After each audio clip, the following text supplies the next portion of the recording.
So it's question number 2. Let me just... Surah Al-Baqarah verse 195 says, وَلَا تُلْقُوا بِأَيْدِيكُمْ إِلَى التَّهْلُكَةِ, and do not cast yourself with your own hands into destruction. This verse clearly shows us that we should not do anything to deliberately harm our body. Imam Ali alayhi salam has said, physical health is one of the most wholesome bounties. Ghurur al-Hikam, page 129. Ayatollah Sistani has also said, it is haram to use anything that causes serious harm to the human being. So how can we resist these temptations? Surah Al-A'raf verse 200 says, وَإِمَّا يَنْزَغَنَّكَ مِنَ الشَّيْطَانِ نَزْغٌ فَاسْتَعِذْ بِاللَّهِ إِنَّهُ سَمِيعٌ عَلِيمٌ. Should a temptation from shaitan disturb you, invoke the protection of Allah. Indeed, He is all-hearing, all-knowing. This verse gives us a short-term solution that as soon as the temptation comes to us, we should ask Allah for help against them. Surah Al-Baqarah verse 153 says, يَا أَيُّهَا الَّذِينَ آمَنُوا اسْتَعِينُوا بِالصَّبْرِ وَالصَّلَاةِ إِنَّ اللَّهَ مَعَ الصَّابِرِينَ. O you who have faith, take recourse in patience and prayer. Indeed, Allah is with the patient.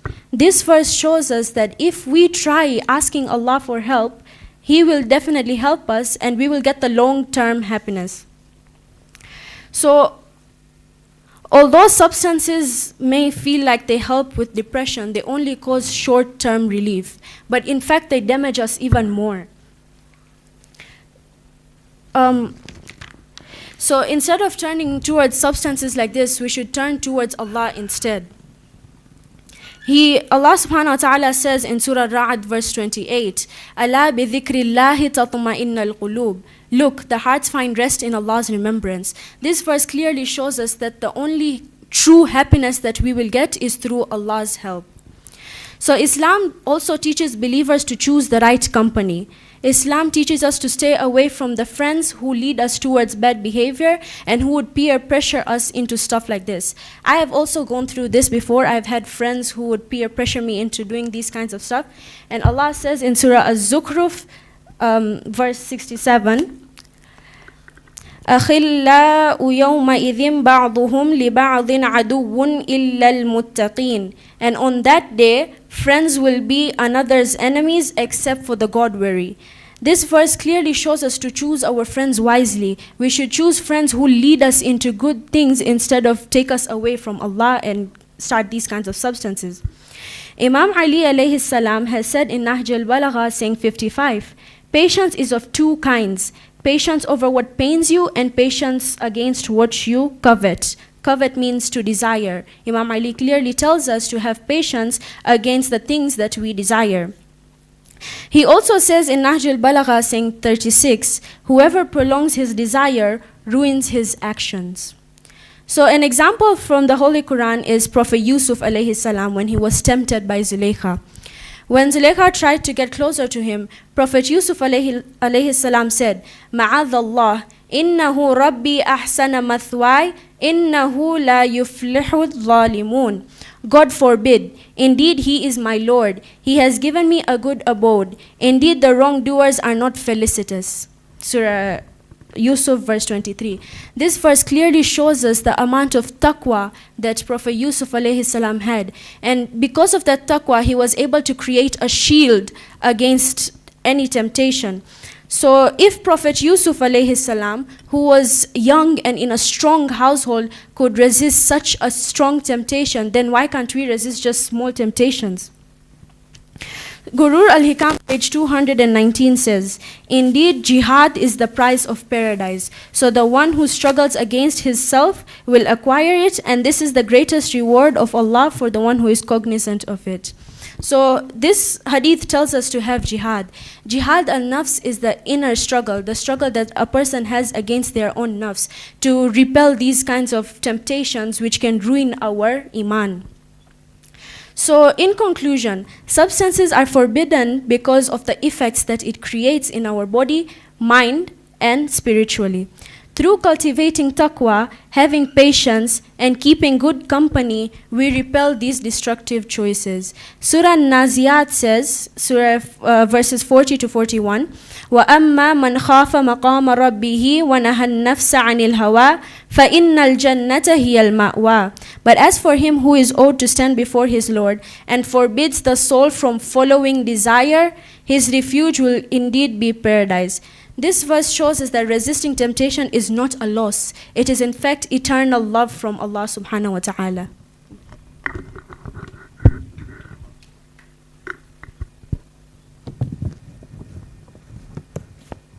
Thank you so much. Wonderful. Ahsant. How many minutes? 8 minutes. Thank you so much. Ahsant. Okay. So, can you please read down the question for me once again? What guidance does the Quran offer to resist the temptation of trying substances for the first time? So, the question asks the guidance to resist the temptation or the substance itself? The temptation. Temptation. So you are presenting the solutions to that sort of waswas, yeah, that sort of inclination that somebody might be having towards the substances. So you haven't given any sort of the majority of the points that you said were based on the substance itself, like why it is bad. Why that is completely understood. That's something that you need to provide. But what about the temptations? So Allah, according to the Quran, how did you describe temptations? I said it's the desire to do something, especially something wrong or unwise. Okay, so if you are having a desire, please, whilst we are having this cross questions, you are not allowed to refer. So you can have that over there, but still then do not refer to that. Okay, so temptations are the ones that you are having that desire, that tendency to do something wrong, for example. What do we call it in Arabic?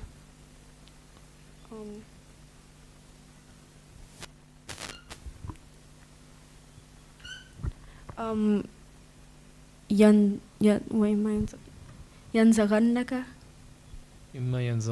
Okay, so have you presented any solution for that?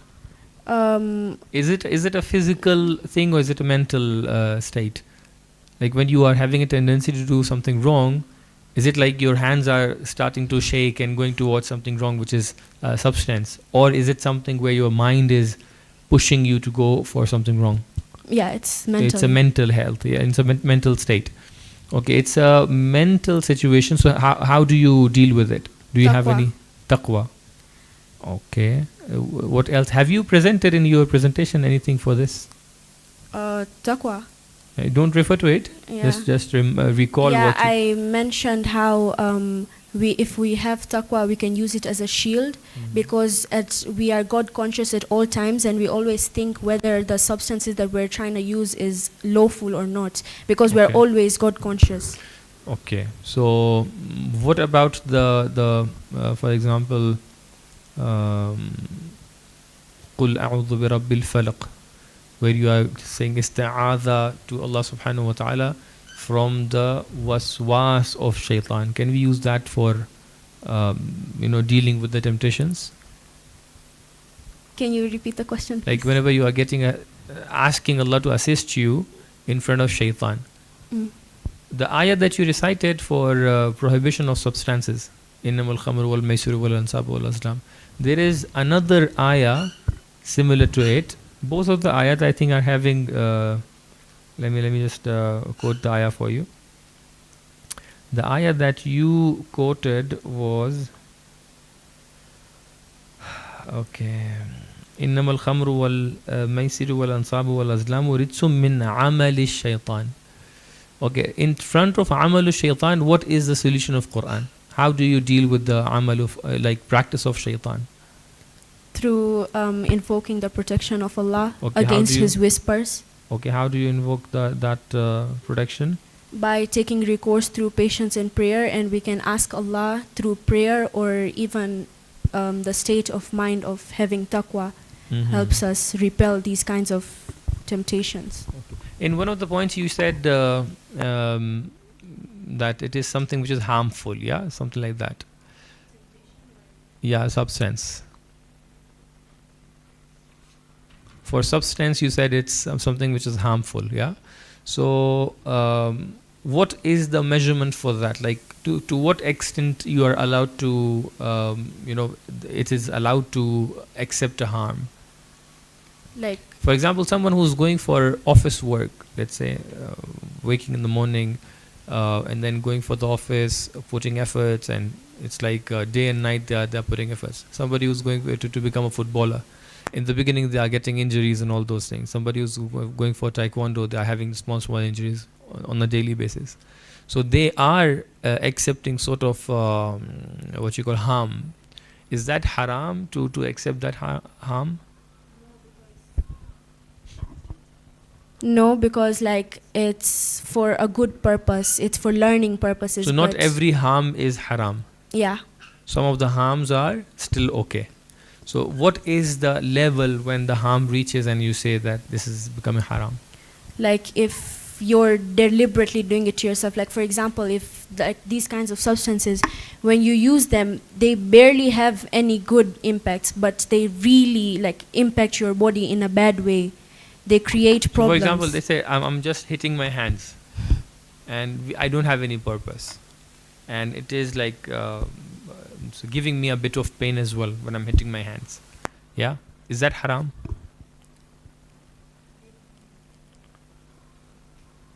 Can you please look into her mic? Is there any problem with the batteries or something? Maybe you can change her mic.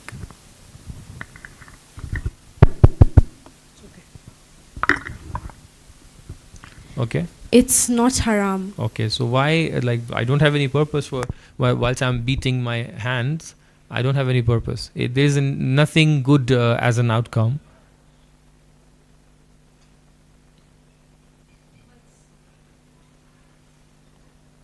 But also at the same time, like it does not really like harm you in a way that like it distracts you. What is that really harm? Like when it causes like serious problems. What is the serious problem? Like for example, if you're like if you're self harm, like for example, if you take a blade and you're like purposely cutting yourself, and Okay. that actually. So in relation, can we please change the mic, please, because that might distract her.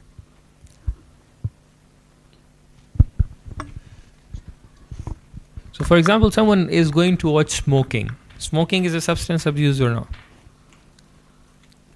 And somebody wants to start smoking today, for example. Let's say they're deciding to go towards it. What is that significant harm if they start? It causes addiction. No, in the first go, they will not get addicted to it. But it does still cause problems in the body. What? Like we've heard many times about how cigarettes cause lung cancer. So that is in the or longer stuff like run. this. For example, you are using sugar, isn't it? You drink mori chai or mithi chai? Mithi chai. So you are not drinking mori chai. That means you are using sugar. Sugar in the longer run causes you the similar harm. But that's different because like it doesn't cause you that much harm like cigarettes do. Plastics, more than cigarette. Using plastic stuffs, normally we use day and night, causing us more than cigarettes, apparently. Bad weather, the pollution, air pollution, truly causing more than a cigarette. What about that? But you're not doing it deliberately. With cigarettes, you're deliberately using it because even when you know that it will cause harm for your body. What about sugar? You're using it deliberately. Sugar, it's for like taste and like food, but cigarettes is but for... But still, if it is harmful, the person who's starting the smoking, they are saying that we are enjoying it, we are doing it for taste. People who are vaping, for example. If you vape one time, it is very hard to stop. Like if you would see another one, you would really want to do it again. Maybe the person is saying, I will be able to stop. How do you know that I won't be able to stop? Because these kinds of substances contain nicotine, which causes addiction, which even if a person wants to stop, they can't stop. I've seen many people stop smoking even. Yeah, because like they seek professional help. Mm-hmm. I haven't understood that crux of the problem over here. when somebody is starting to take substances, so how do you categorize it as a why should the person be avoiding? You know what is the mas'ala of Atullah Sistani when somebody is starting to smoke? Is it halal or is it haram? If you're starting, then it is haram. But And if you've already been smoking and you just continue, then it's not haram. So let's say I'm starting the smoking today. I've taken one cigarette today. So if I take the second cigarette tonight, that would be start or in the continuation? But you already started today. So that means if I take it today in the afternoon, that will be haram. But at night, if I continue, that will be okay. No, because you already started it and it's already haram, and so like. So you it's said still the continuation is start. okay. Yeah, but that's for like someone who's like has like actual problems like in Okay. stopping. Okay. So but still, my question will come back to the same point. What is the crux of the problem that is making someone to start smoking? Peer Making pressure. making this practice as a haram practice. It's because like it's hard to stop. That's That's why it. starting is not allowed, because it's hard to stop and because it causes harm to your body. Okay. Do we have any substances which are halal to use? Yeah, if for medicine purposes, like the drugs that is given to us for medical purposes. Any other perspective that why Allah subhanahu wa ta'ala has made these things haram? Because they cause harm to the body There and is- to the mind and Besides that, spiritually. Allah has presented in like if you're referring to the term of maisir, what does maisir mean? Wine. Maisir, no. What does khamr mean? The intoxicants, yeah? Intoxicating drinks. So if you are referring to khamr, for khamr there is another ayah in Quran, ayah number 91, chapter 5, where Allah says, إِنَّمَا يُرِيدُ الشَّيْطَانُ أَن يُوقِعَ بَيْنَكُمُ الْعَدَاوَةَ وَالْبَغْضَاءَ فِي الْخَمْرِ وَالْمَيْسِرِ. That somebody who's using the intoxicants, shaitan will do adawat and baghda. What does adawat and baghda means? He will distract us from the remembrance of Allah. Adawat wal baghda.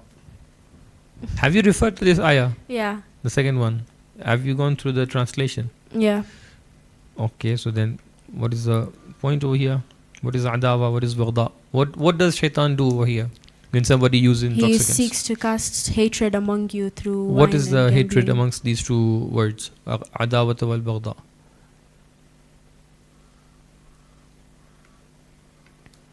Baghda. Baghda. Okay, what is adawat then?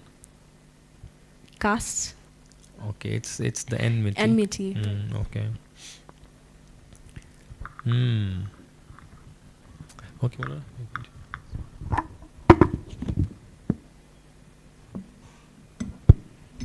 She was praying so that you can put your mic quickly off. You're shy to do it. Okay, Miss Sania from Dar es Salaam likes to play pickleball and badminton. It was very nice listening how you were reciting the ayats, something different from the previous participants, and I would always encourage and insist the rest of the participants listening that you should always recite the Arabic text, and you recite it beautifully, and I think you should also participate in recitation. You have a good recitation. You were mentioning something about personal experience, the peer pressure you were talking about. And then you mentioned about sabr, and then you mentioned two ahadith from Nahj al-Balagha from Amir al-Mu'minin alayhi salatu wassalam. Now my question was, I did not understand how you tackled this problem of peer pressure and personal experience that you were talking about. Can you share more thoughts on that?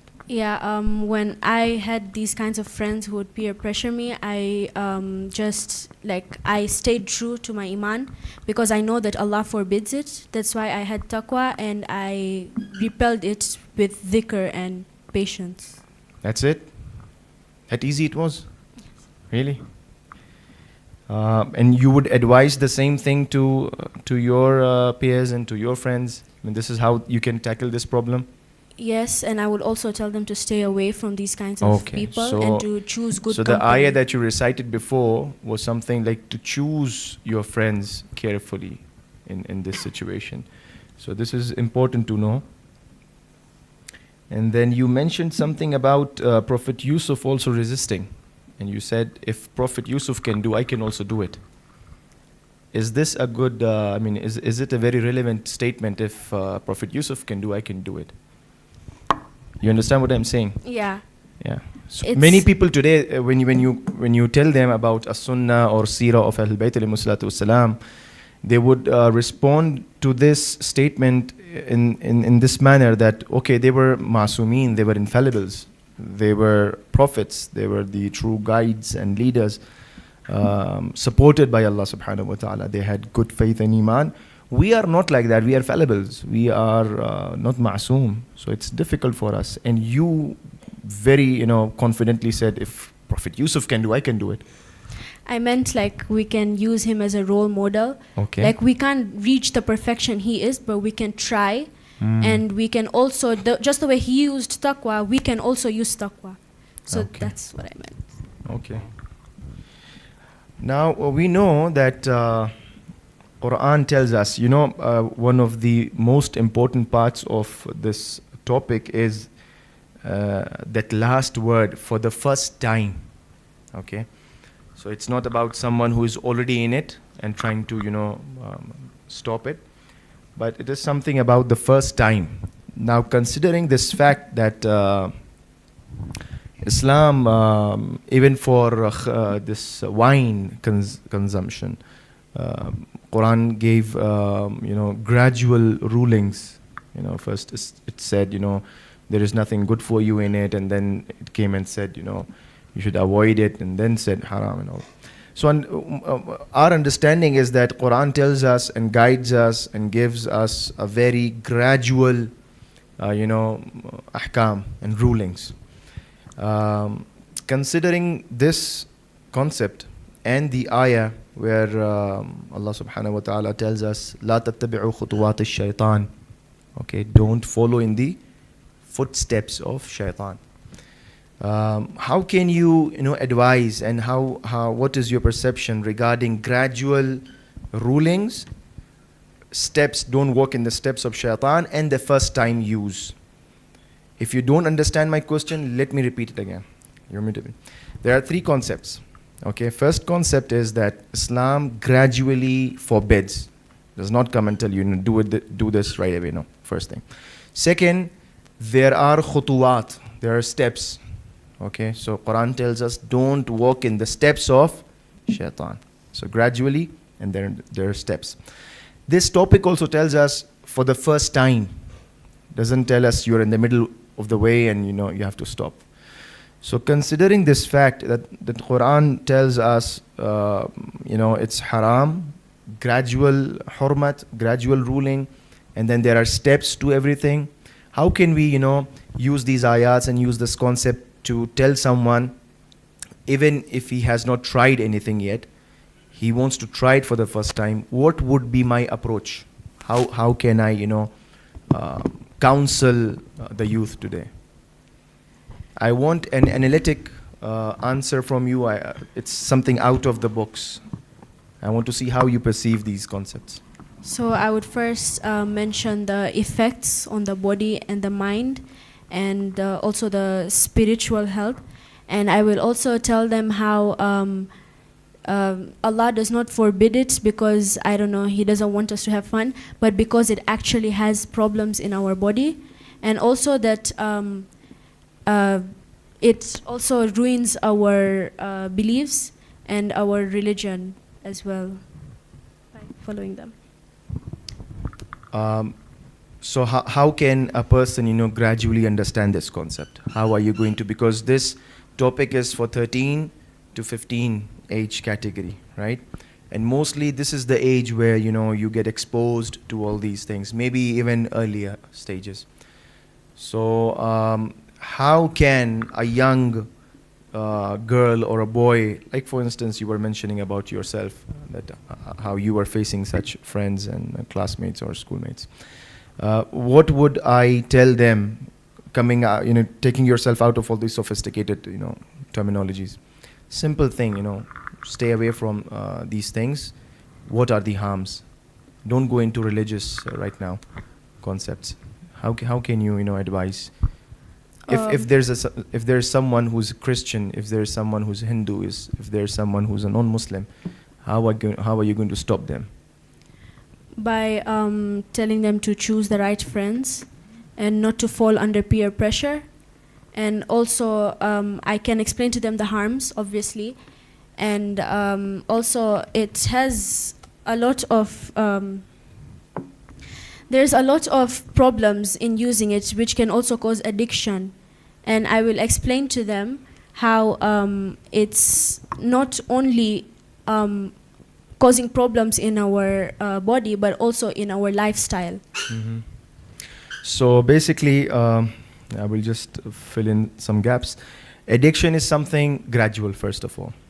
Okay, it does not happen over time, overnight. It is gradual.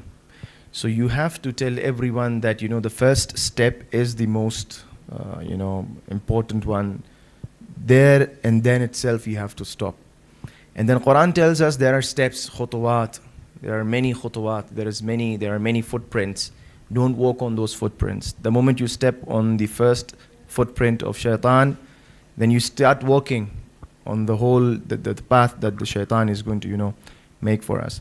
So there has to be, this addiction gives us an understanding that this is gradual. It's going to happen gradually. Don't test yourself and don't tell yourself that I can manage. So it is very important to understand that the first time users are supposed to understand this thing, that they will gradually fall into this trap of shaitan. Does it make sense? Makes more sense? Yeah. Okay. One more thing. How much time do we have? I think 4 minutes, 3, 4 minutes. 4 minutes. Now, in Quran, if you have referred, did you refer to the notes? Did you see the notes? Yeah, some. Some of your points were from the notes. So,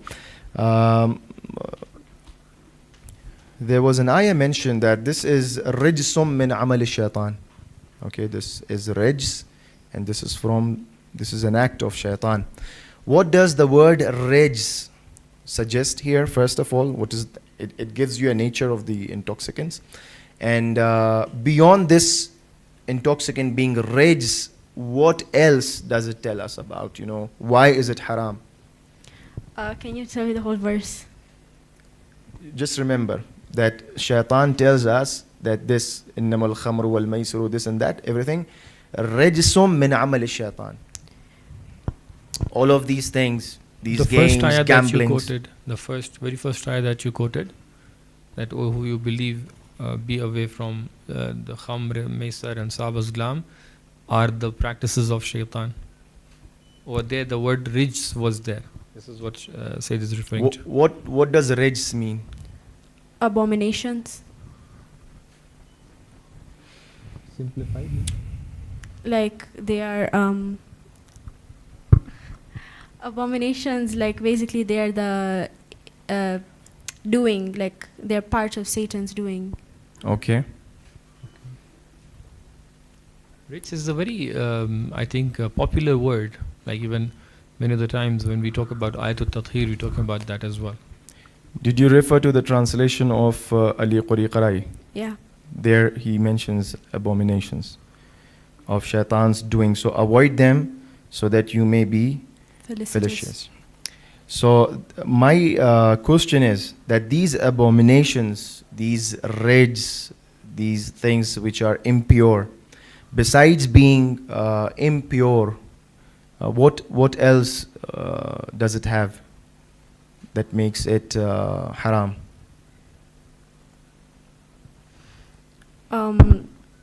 They cause us to go against Allah's commands, Okay. and they make us forget Allah at some point. So there is more to it Yeah. other than rijs, because this ayah might be giving us an understanding of haram and halal in terms of jurisprudence, but when we want to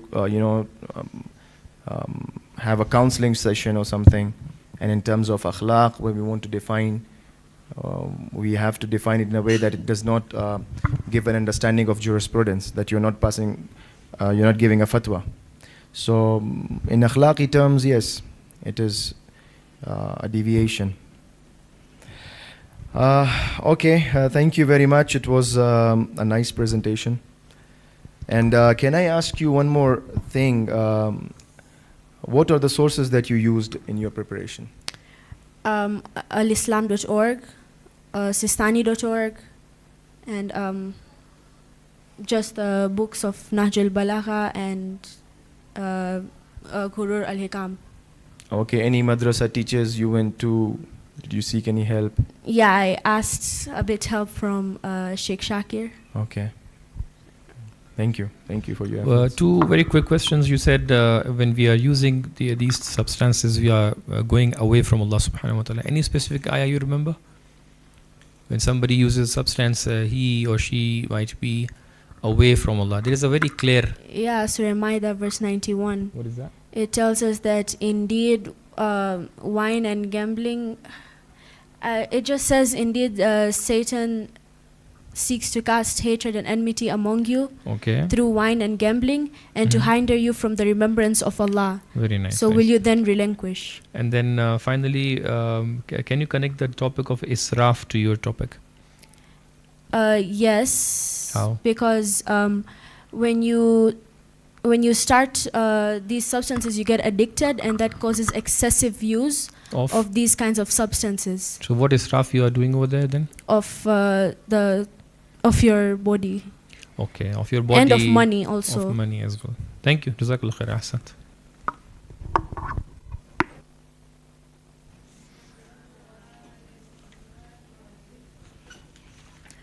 Okay, our next participant is GA07QIML. GA07.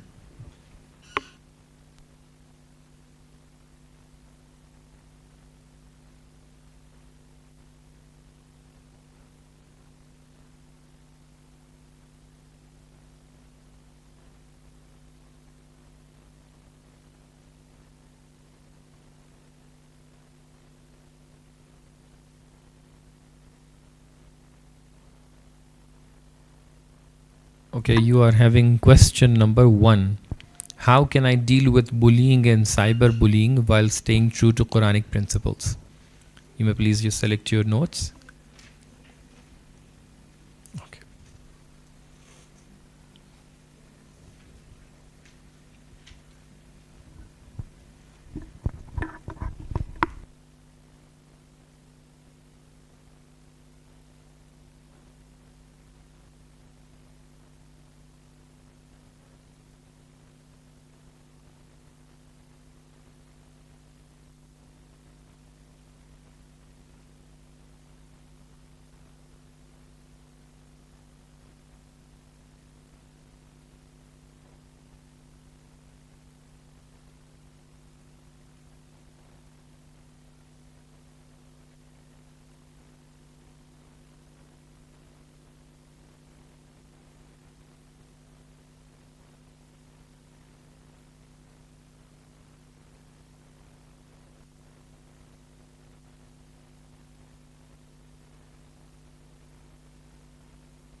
أعوذ بالله من الشيطان الرجيم بسم الله الرحمن الرحيم.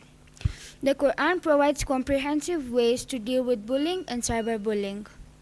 Quran is the holy book of Islam which provides guidance and is a divine revelation. Deal means how to overcome or how to tackle something. Bullying means to harm someone unjustly, and cyberbullying means to harm someone unjustly through digital devices. In all, bullying means to humiliate someone, or bullying person feels himself superior and the other person inferior. There are many types of bullying, like physical, verbal, emotional, etc.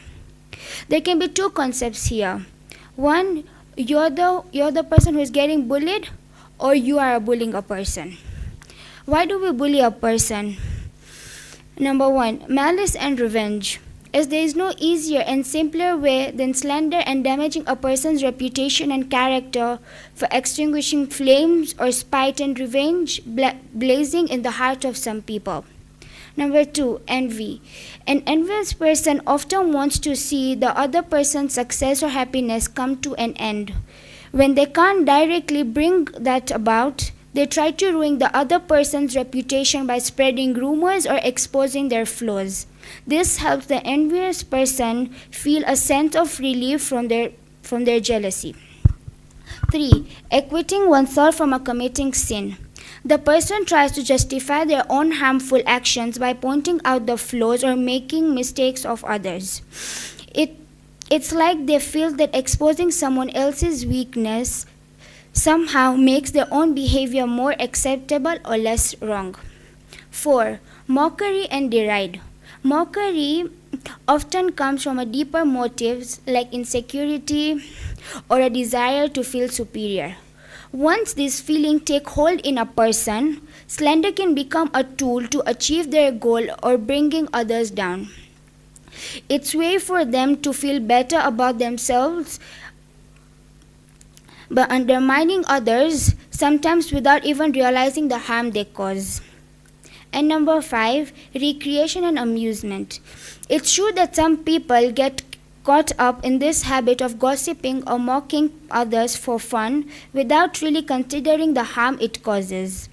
It can become a routine way of bonding or entertaining themselves, even though it comes at the expense of someone else's reputation or feeling. It should be also noted that people not only enjoy recreation and amusement, but also enjoy causing others to laugh. What does the Quran say about bullying? In Surah Hujurat, verse 11, Allah subhanahu wa ta'ala says, O you who believe, let not a group deride another. It may be that the latter are better than the former. Nor let woman deride other woman. It may be that the latter are better than the former. Neither defame one another, nor insult one another by nicknames, since doing wrong after having faith is an evil practice unbenefiting you, and whosoever does not repent of committing such deeds, then they are indeed wrongdoers. The tafsir emphasizes that all believers are servants of Allah subhanahu wa ta'ala and should never mock or belittle another. It highlights the importance of maintaining peace and brotherhood among believers, urging them to foster reconciliation and avoid division. We are also reminded that we cannot judge others based on their physical appearance, financial status, dress code, or family background, as only Allah subhanahu wa ta'ala knows the true state of a person's heart and deeds. Every individual has their own struggles, and they may be better in the eyes of Allah subhanahu wa ta'ala than we perceive. Therefore, bullying or judging others is not only unjust but also against the values of compassion, humility, and unity that promotes Islam. My second verse is Surah Furqan, verse number 63. Which says, and the servants of the benefit Allah are those who walk on the earth humbly, and when the ignorant address them, they answer peace. A person's behavior is a reflection of their character and personality. Similarly, the behavior of humankind is expressed through speech and gestures. Firstly, a servant should not carry self-importance or pride.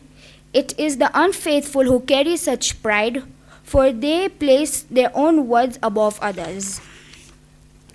When faced with bullying or injustice, embrace peace. For peace, though often misunderstood, it is a sign of a noble heart and the mark of true greatness. However, patience and forbearance are just the first virtues to uphold in the face of corruption and ignorance within the society. These virtues act as the foundation for a just existence.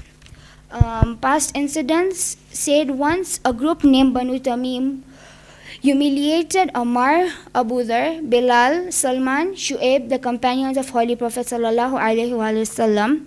Allah subhanahu wa ta'ala revealed this work saying that they are better outwardly, but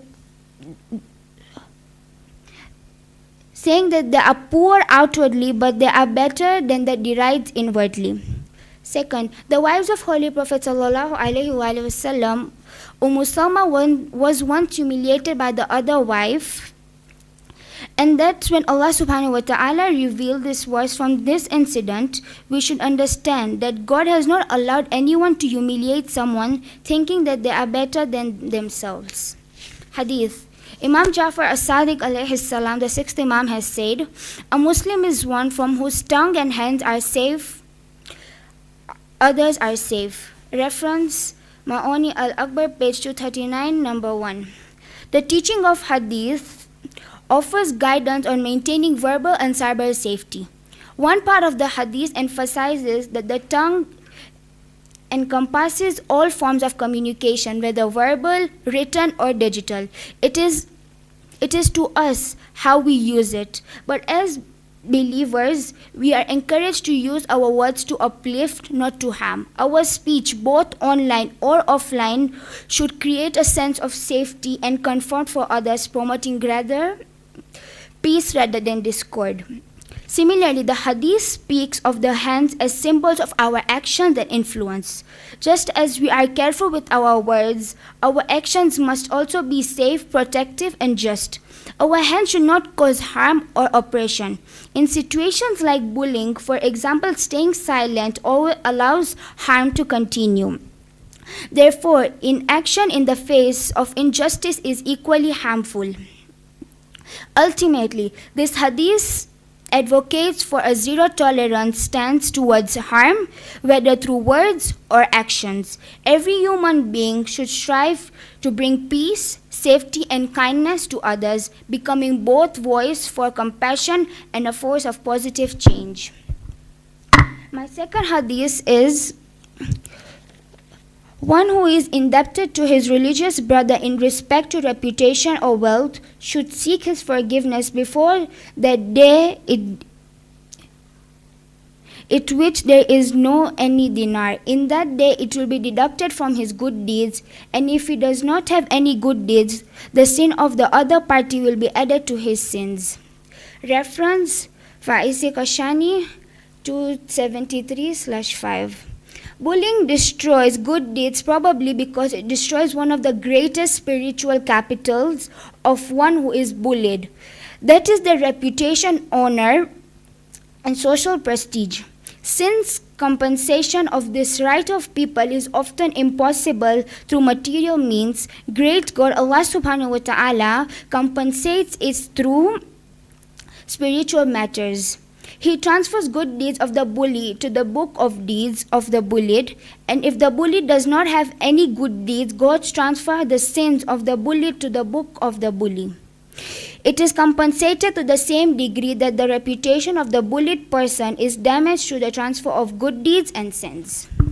Rulings. Ayatollah Sistani's ruling emphasizes that any form of injustice towards others, whether physical, verbal, or physiological, is haram, forbidden. Source, Islamic Laws, Book of Social Rights. It is haram to insult, curse, or humiliate a believer. It is unlawful to abuse a believer, whether alive or dead. Reference, Islamic Laws, chapter of backbiting and slander. Cyberbullying. Ayatollah Sistani's office has stated that online harassment, spreading rumors, or posting hurtful comments fall under the ruling of ghiba, backbiting, and other haram, and this thus forbidden. Current affair. Dr. Mann, in his book entitled The Fundamental of Physiology, writes, in order to preserve our honor, we may try to substitute our defeats or shortcomings by blaming others for them. For instance, if we fail in exam, we blame the teacher for the questions given. Or if we cannot get promoted to a position, we put the position down or slander those who occupy it. Or we may hold others responsible for our inability while in fact they are not. In conclusion, in order to develop good traits, we must observe ourselves and maintain pure intentions. We should start with ourselves so that we can obtain appropriate grounds for our happiness and the happiness of our society in all fields.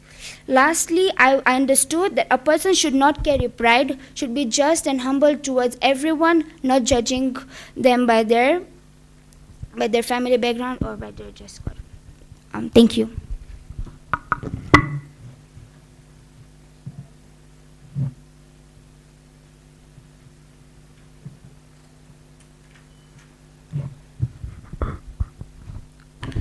MashaAllah, wonderful.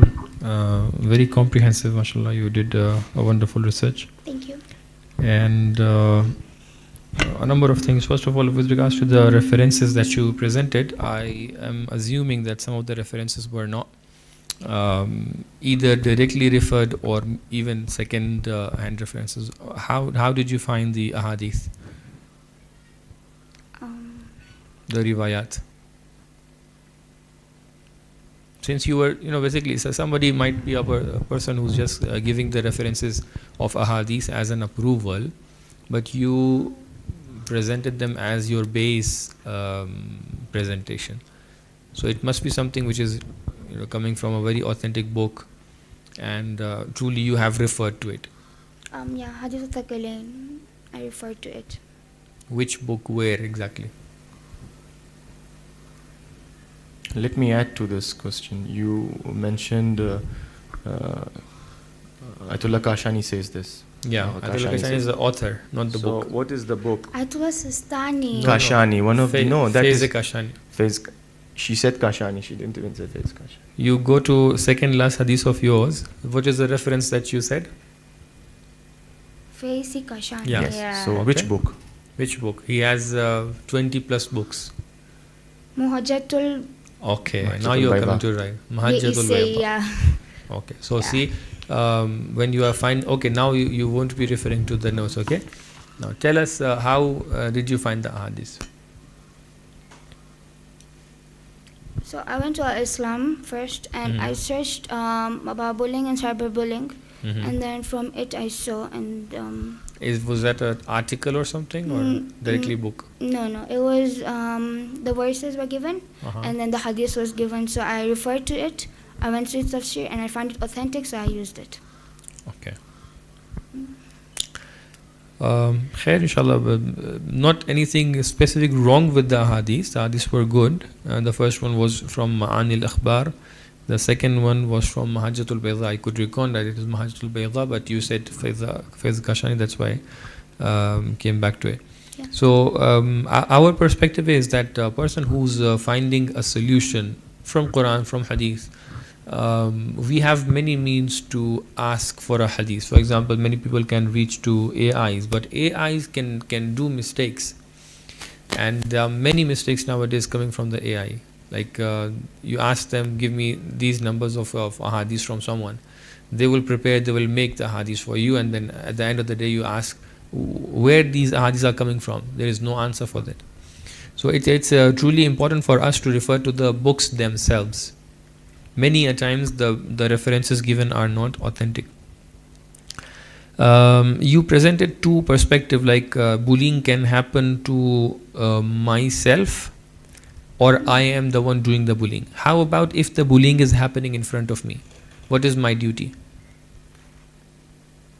To call an elder. Can you provide understanding from Quran? Why didn't you cover this aspect in your presentation? So for example, let's say about bullying, let's say you are visiting a school or something, some of the students are bothering someone as a student. What is your role over there? Will you stand and watch them, or on social media someone is coming on your friend's timeline or a post or something, or they are commenting something very bad and they're bullying them, maybe because of their name, because of their caste, because of the color. How will you react to them? What is your duty basically?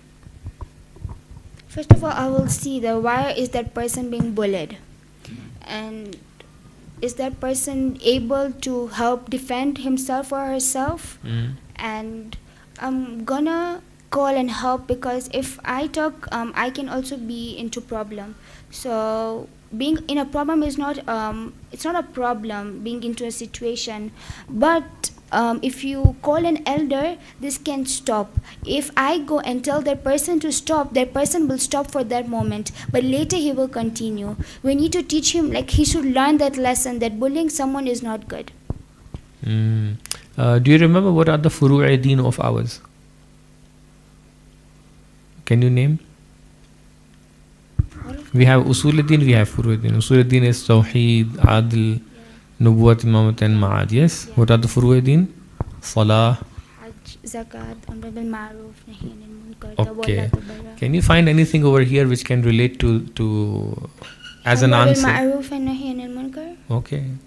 So Amr bil Ma'ruf and Nahi Anil Munkar are the wajibat that we are having. When somebody is being bullied over there, as a person who's doing the wrong, people who are bullying versus a person who's being bullied, people are who are doing the practice of bullying, are they doing a munkar or not, an evil or not? They're doing evil. Yeah, so it's your responsibility to prevent them or not. It is wajib. So on me. okay, so this is the answer. Like instead of calling an elder can be a mean.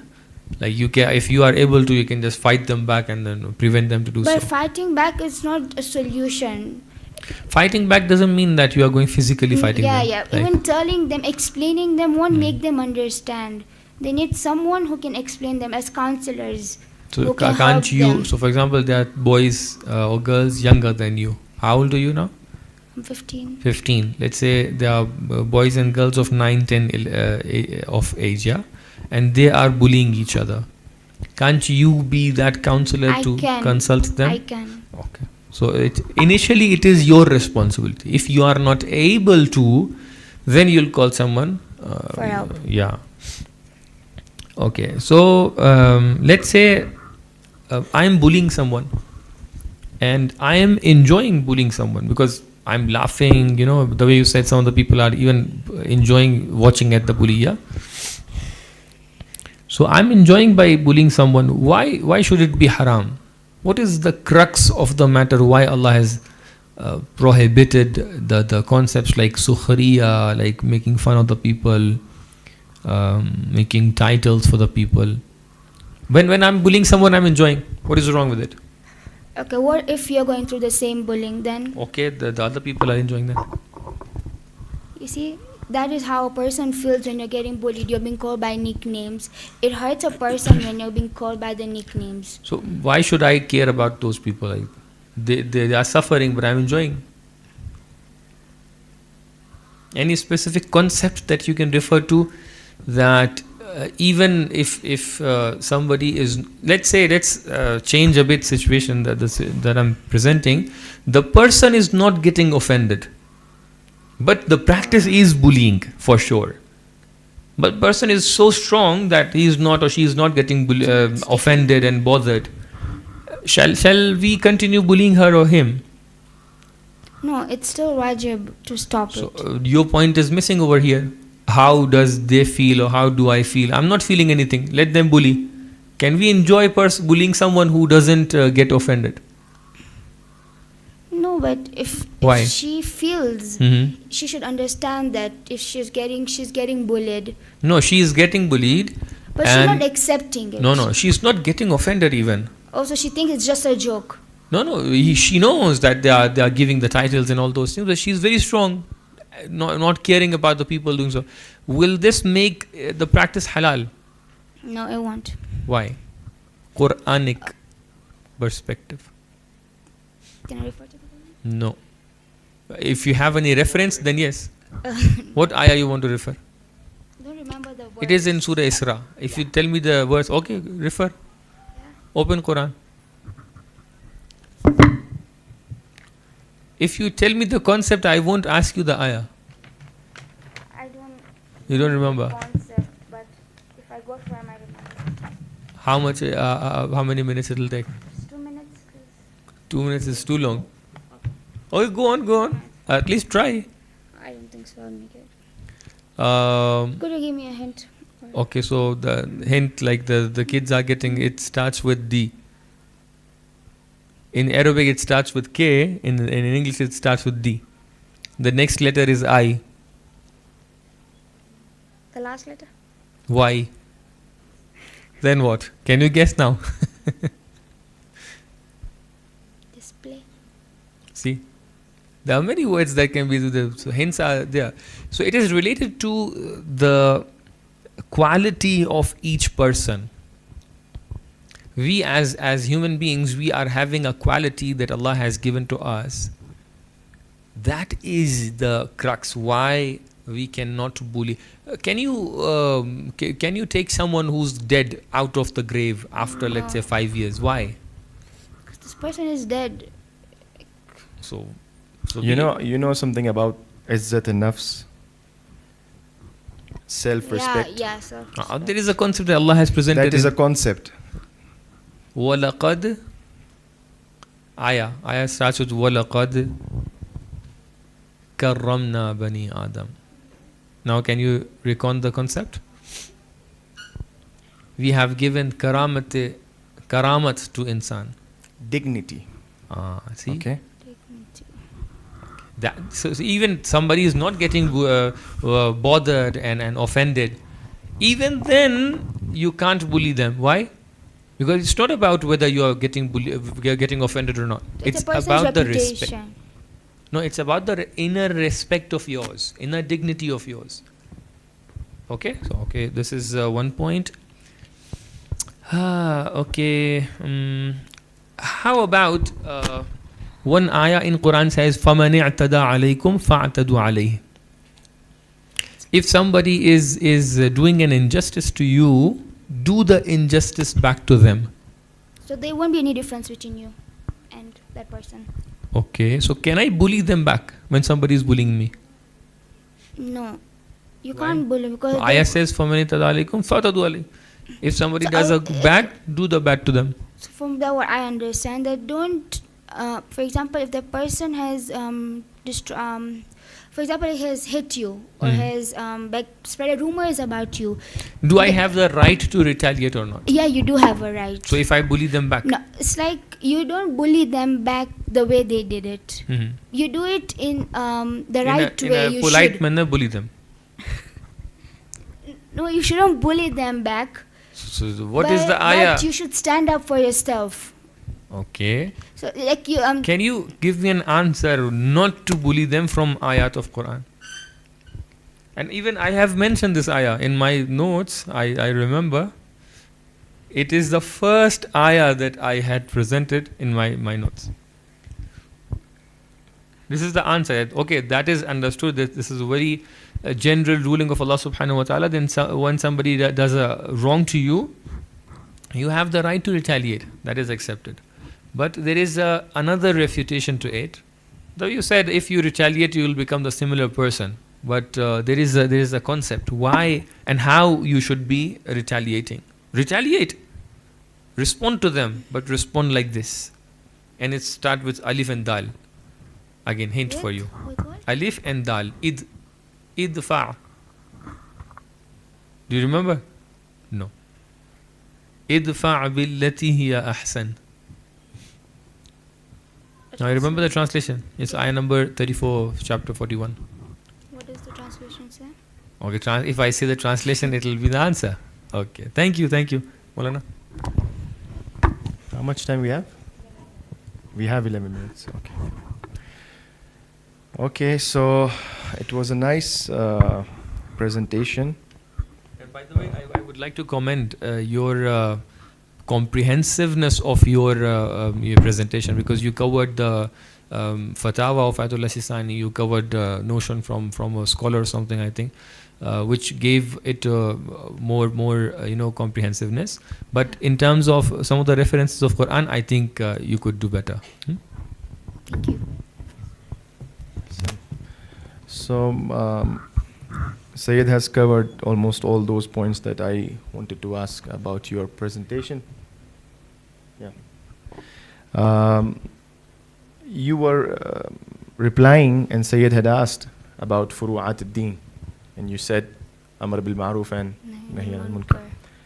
So how can amr bil ma'ruf and nahi anil munkar be applied on social media if a person is facing cyberbullying, or maybe receiving emails, or maybe someone is trying to blackmail someone or trying to hurt someone? How can you do I want you to connect it with today's time, because you One of your topics were current affairs, and you mentioned one of the scholars. So I wanted your comment on how can you confront someone, stop someone, or do amr bil ma'roof wa nahy anil munkar.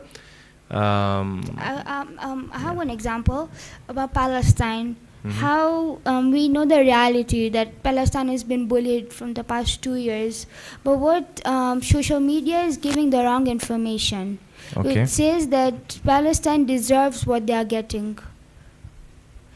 And So how can you do amr bil ma'roof and nahy anil munkar? spreading the right thing, spreading the right information about spreading, because it is also the right of others. So Risalatul Hukuk, which Imam Abidin wrote, there are 4 rights. One of them is the right of others, and it is wajib on us to help someone in our day, not just because of their probably because of their appearances or because they are our family friends, but we should also help them because we all are known as brothers and sisters in faith. We should help each other by standing for each other. I know, but how? My question is how? Whatever you are saying is good, but how you do it on social media? When a person is facing, going through cyberbullying, Spreading the right information. how? So, for example, let's say I'm having an account and I'm bullying Sayyid, for example. That I want to, Yes, go on. and you are watching us that we are doing the bullying. What do you do? All these things, how do you do it? Give me an idea. Practically, basically. we are not You talking people about- are the Gen Zs. How do you do it today? I mean, are you going to write a book on it? Are you going to, write a piece of article in newspaper? What are you going to do? And we are, by the way, bullying each other on Facebook. Yes. So my question is, how do you do it? How do you respond to it on social media?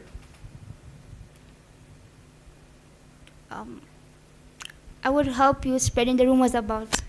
About me. They bully me back. You negated that idea. Yeah, but it is. You're not thinking in the right direction. First, listen to the questions properly. Try to imagine yourself right now sitting on a laptop or mobile, and you are just surfing the internet. Yeah. So you're going through the reels and Facebook posts and all. You came to a post where Sayyid is posting something. Let's say he's talking about the ancestors of Sayyid. Yeah. And then somebody is coming over there and putting a comment over there. Oh, no, I'm not accepting your ancestors. Like bullying them with the title or something. So how would you respond to this? You will like the person who's bullying over there. You will reply to that comment. You will ask to delete the comments. You will report the comments. See, these are the things that normally you people do.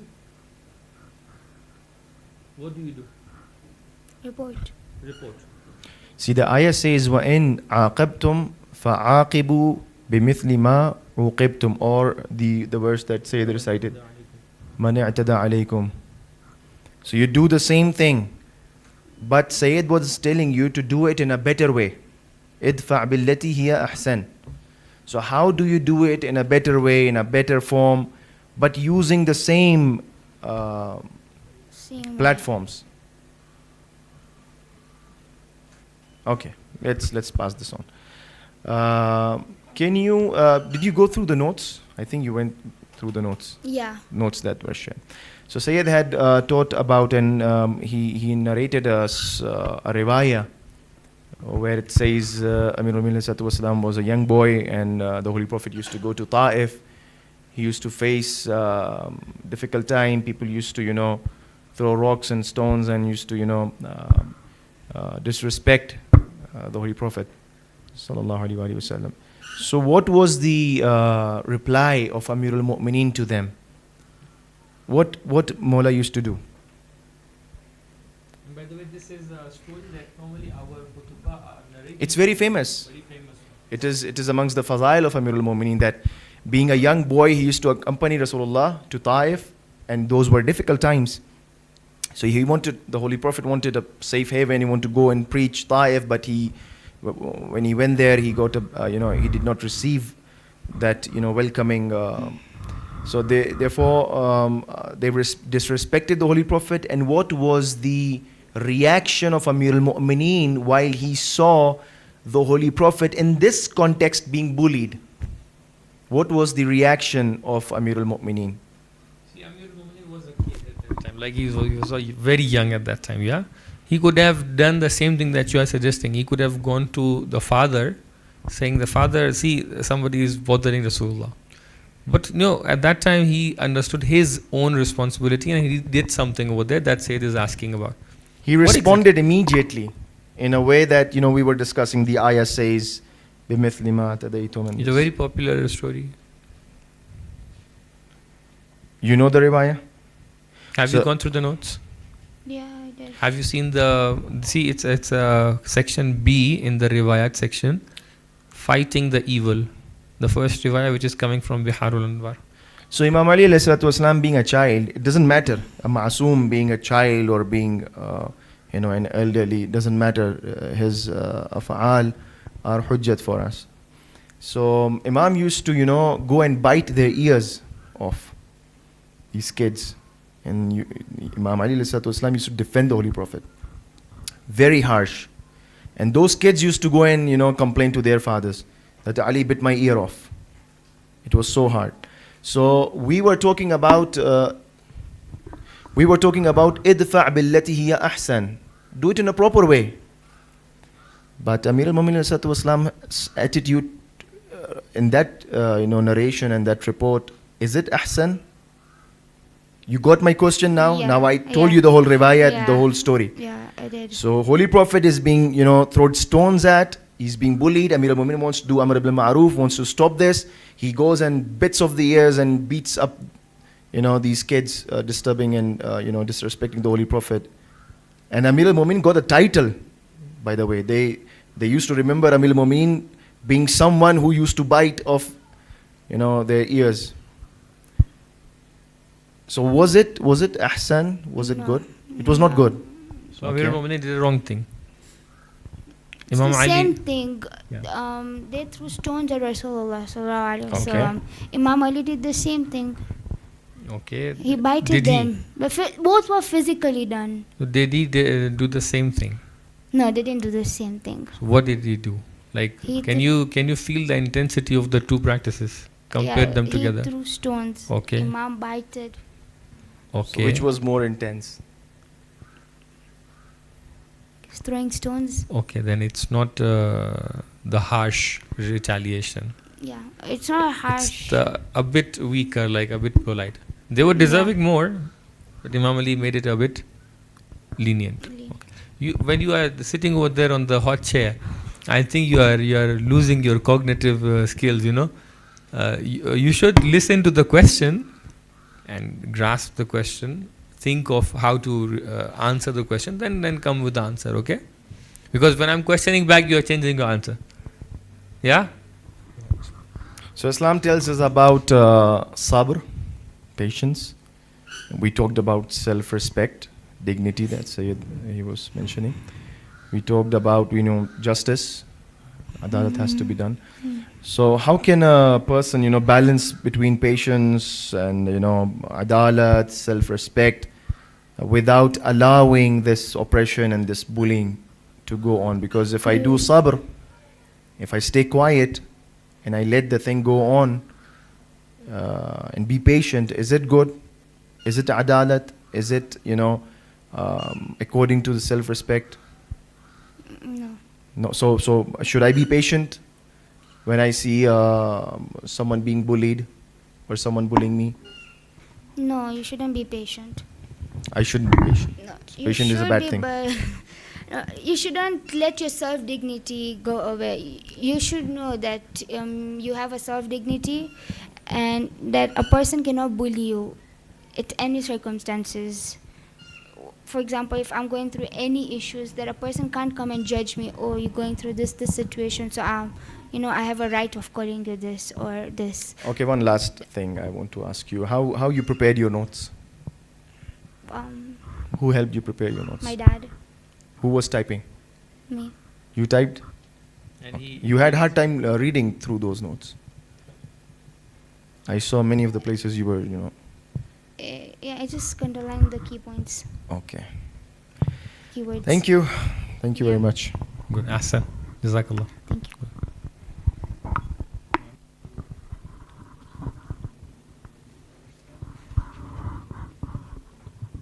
We have one more participant. Yes. If you want to go for tea break, then the tea can be brought to you. Yes.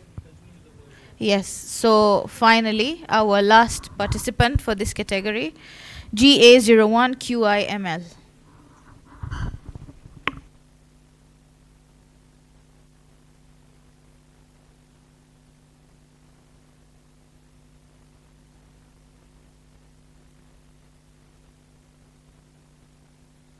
Okay, your question is question number 5. Question number 5 goes like this: how can the Quran help me cope with anxiety and school related pressure?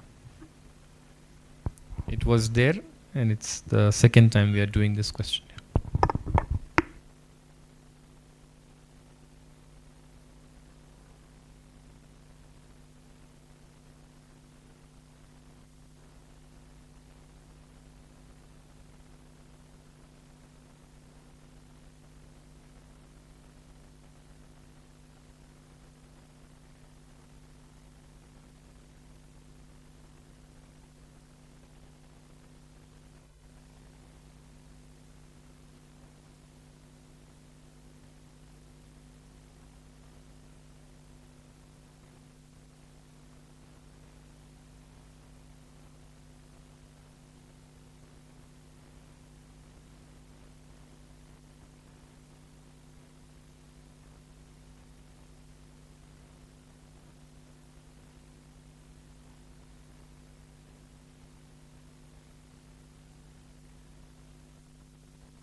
I'll start. أعوذ بالله من الشيطان الرجيم بسم الله الرحمن الرحيم لقد خلقنا الإنسان في كبد. Certainly we have created man into hardship. Surah 90 ayah 4. Now this establishes for anxiety, academic pressure, fear for failure, emotional strain.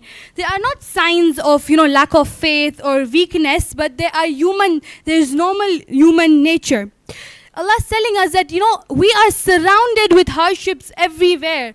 Like from the day we're born till the day we die, there are going to be hardships, and we need to learn how to deal with them.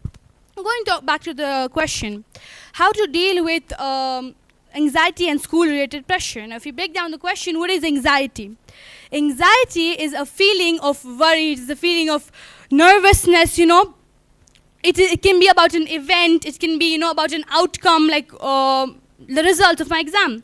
I have anxiety about what my results will be. I had anxiety about Marifa. I didn't know how it would work, so I had anxiety about that. Now, one of the primary Quranic methods for dealing with anxiety, according to me, which I've personally felt, is dhikr. Dhikr. Whenever you feel like you are, you don't know what's happening around you, you don't know, how to deal with stuff, dhikr is one of the very important aspects, remembrance of Allah subhanahu wa ta'ala. Allah subhanahu wa ta'ala states, Bismillahir Rahmanir Rahim. Ala bi dhikrillahi tatma'innul qulub, meaning look, the hearts find rest in Allah's remembrance. In Surah 13, ayah 28, meaning, when the mind becomes overwhelmed with all school, not even like with all exams, deadlines, assignments, when our hearts, our mind gets overwhelmed with all this, the dhikr is something, it can help a lot. You can even do it while sitting in class. So dhikr restores our inner calm, and it interrupts the cycles of overthinking. Now, let's say I have a test coming up. I will overthink about the test, but I can distract myself by dhikr. I will tell myself that, like, it can be anything. It can be tasbih, Allahu Akbar, Alhamdulillah, Subhanallah. Dhikr is basically like, get you closer to Allah subhanahu wa ta'ala, and, remind yourself more about Allah, and, how He is always there, and have trust in Him. Now, alongside remembrance, Allah subhanahu wa ta'ala commands believers to, seek support through patience and prayer. So in Surah Baqarah, ayah 153, Bismillahir Rahmanir Rahim, Ya ayyuhalladhina amanu ista'inu bis-sabri was-salah. O you who have faith, seek help through patience and prayer. Indeed, Allah is with the patient. Prayer is becomes a very a grounding act. You get you get distracted that you forget that you were even anxious. When you start praying, you start doing dhikr, you start remembering Allah. You see the amount of bounties He has given to us. Like you forget about the stress you had. You forget about what you were, whether it was exam, whether it was a deadline. You forget, at least for that specific moment. It stops overthinking. You stop overthinking, and you redirect your focus to Allah subhanahu wa ta'ala. Now the Quran also teaches a very, very important thing, which is not becoming obsessed with outcomes. So which is a major source of anxiety. Becoming obsessed with outcomes was you always focus on perfectionism. You always, well, it doesn't exist. Being perfect, except Allah subhanahu wa ta'ala, it doesn't exist. There's nothing is perfect.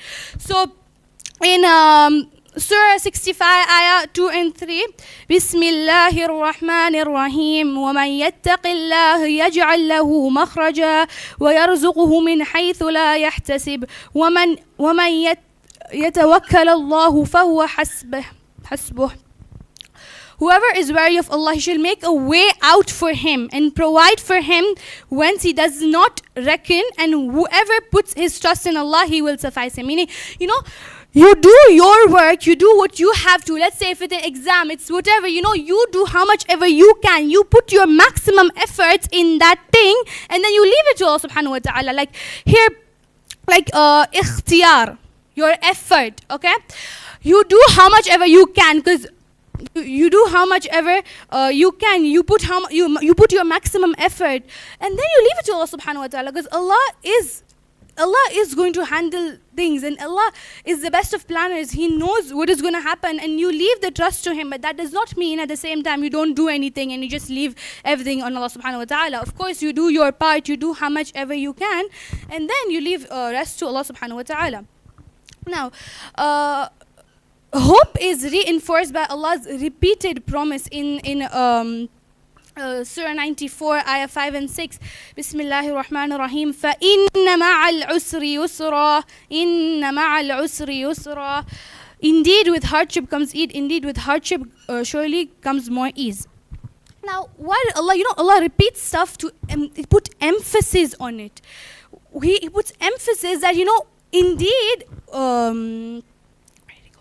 with hardship comes ease. So you put your hard work in it. You put your, you know, you put in heart and soul. Let's say for an exam, I want to clear. You put a heart and soul in it. Then Allah is gonna give the results. You know, you're supposed to be patient about it. Inna Allah ma'as sabirin. Allah is with the patient, and the fruit of patience, you know, like patience is very fruitful, and you will only get to experience that after you are.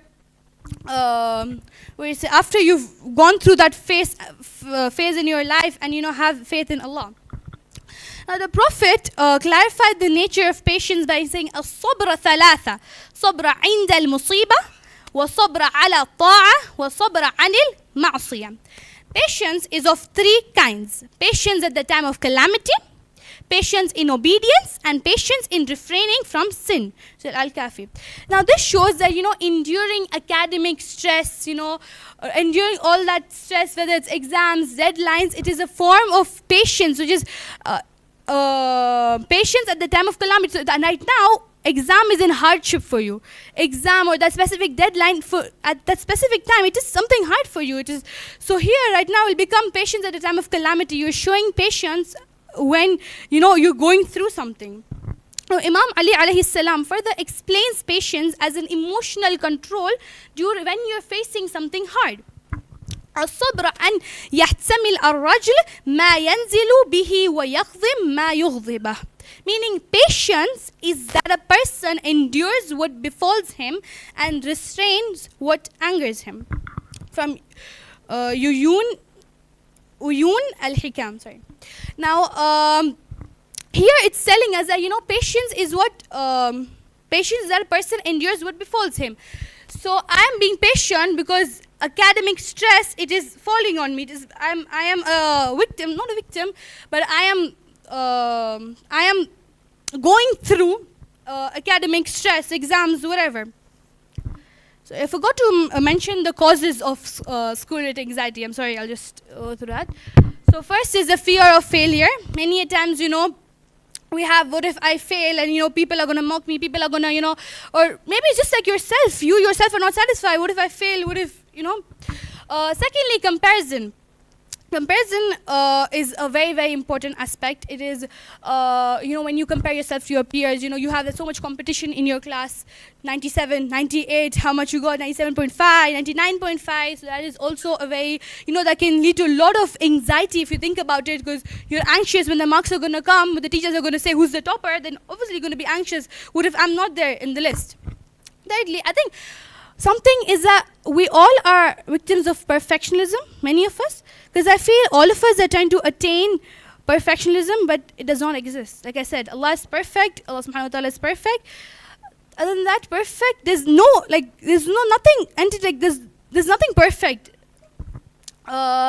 Fourth, exams and deadlines. Of course, there's going to be a lot of pressure of exams and deadlines. Fifth, parental expectations, you know, like, parental expectations can impact a lot while you're feeling anxious, you know, while you, it helps in, it is one of main reasons of school-related pressure, because you know, your parents are like the main, like, how do you say, your parents are the one who, like, you know, they brought you up. They're one of the very important people in your life. So it's very, you want to impress them at the same time, you want to do your best. So I think that's such an important factor, parental expectations. But at the same time, if you look at their perspective, if we go and look like, let's say I'm the parent right now, you can understand even they will have expectations for their children. So it is a two-way process rather than, just the parent enforcing child. Six is balancing academics and life. That is also a very, very important. You don't want to be like, I'm a bookworm. I'm going to sit with my book 24/7. But at the same time, you can do sports. You can do so many other extracurriculars. So there has to be moderation. In life, every single thing needs moderation. So there has to be a balance between academic and life.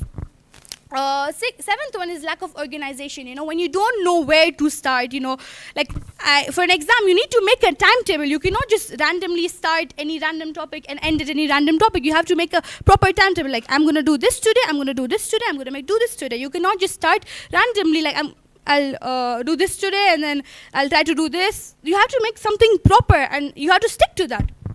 Eighth one is peer pressure, which is something I feel a lot of us really go through, because your friends are getting, or maybe your friends are getting amazing marks, 80%, 90%, and you're just like, you're trying your best. Even though you're trying your best, is obviously going to stay. Peer pressure is going to stay. So, and the Quran, it does not deny all these problems. These problems obviously there, and it is there for you to prosper, for you to learn from it. And the Quran tells us how to cope with this pressure.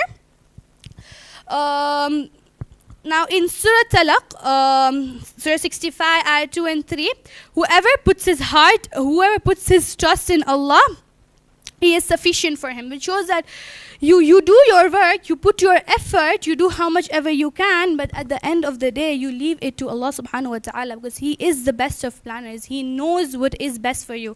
Even if you did not get that 95% you wanted, it's for a reason, and Allah, He did that purpose. Like He knows that maybe you need to improve on more things. You know your mistakes. You can improve on that coming time. Here. During moments of extreme anxiety, now the supplication of Prophet Yunus here, when he was in hardship, and he was passing through a time of calamity. Bismillahir Rahmanir Rahim. La ilaha illa anta subhanaka inni kuntu minadh dhalimin. There is no God except you. You are immaculate. I have indeed been among the wrongdoers. Surah 21, ayah 87. Followed immediately by Allah subhanahu wa ta'ala's response. Bismillahir Rahmanir Rahim. فَاسْتَجَبْنَا لَهُ وَنَجَّيْنَاهُ مِنَ الْغَمِّ. So we answered him and delivered him from agony. This is telling us, do dhikr, ask Allah subhanahu wa ta'ala. Because if you don't ask Allah, who will you ask? There's nobody else to ask except Allah subhanahu wa ta'ala. So you do your best. At the same time, you ask Allah subhanahu wa ta'ala for guidance, for strength at this time. Now, when Allah subhanahu wa ta'ala commanded Prophet Musa to go to Fir'aun, he was afraid. Now, Prophet Musa was afraid and anxious, right? So in Surah Taha, ayah 25 to 28, Bismillahir Rahmanir Rahim. Rabbi shrah li sadri wa yassir li amri wahlul 'uqdatam min lisani yafqahu qawli. He did not deny his fear. The translation. He did not. Wait. The translation. Just a second. You have 1 more minute. Expand my chest for me. Make my task easy for me. Untie the knot from my tongue so that they may understand my speech. Which shows that he did not ask Allah to take that problem away from me. He asked Allah to the strength to deal with it. He did not say, Allah, I cannot face Fir'aun, I cannot do this. He did not ask that. He asked Allah subhanahu wa ta'ala, Allah, give me the ability to face this. Lastly, practical tips. Now, of course, there's a lot of theory we can do, but practical tips is there are a lot of things you can, include in your life at this, like right now. Firstly, I said talking to your parents, like I said earlier, they have expectations, and it's very normal for parents to have expectations. Of course, they give birth to you, they expect something in return. So, talk to them, understand their perspective, take guidance from them, because obviously they have gone through so much in life more than us. And kindly surround yourself, I'd say, with, don't if there's a competition, leave that competition. Let's say there's a competition between you and your friend, you know, if it's good competition, yes, definitely. If it's good competition, be a part of it, you know. And if it's a healthy way, then it's fine. But, you know, if it's like you're betting on it, like she said she's going to get 98, you say I'm going to get 99, you don't surround yourself. Don't surround yourself with people who are going to, you know, bring you down, who's going to, you know, who's going to bring you down and who's going to make you more, like, get supportive friends, basically. The Prophet has said, man imitates his friends, hence you must consider them whom you want to be a friend from Biharul Anwar. It means that, you know, you are what your friends are. I think I'm not sure about the hadith, but that you are like the closest 5 people you are surrounded with. That shows that, you know, you are what your friends are. So you should, you know, surround yourself, you know, get environments which support this thing. Yeah. Your time is up.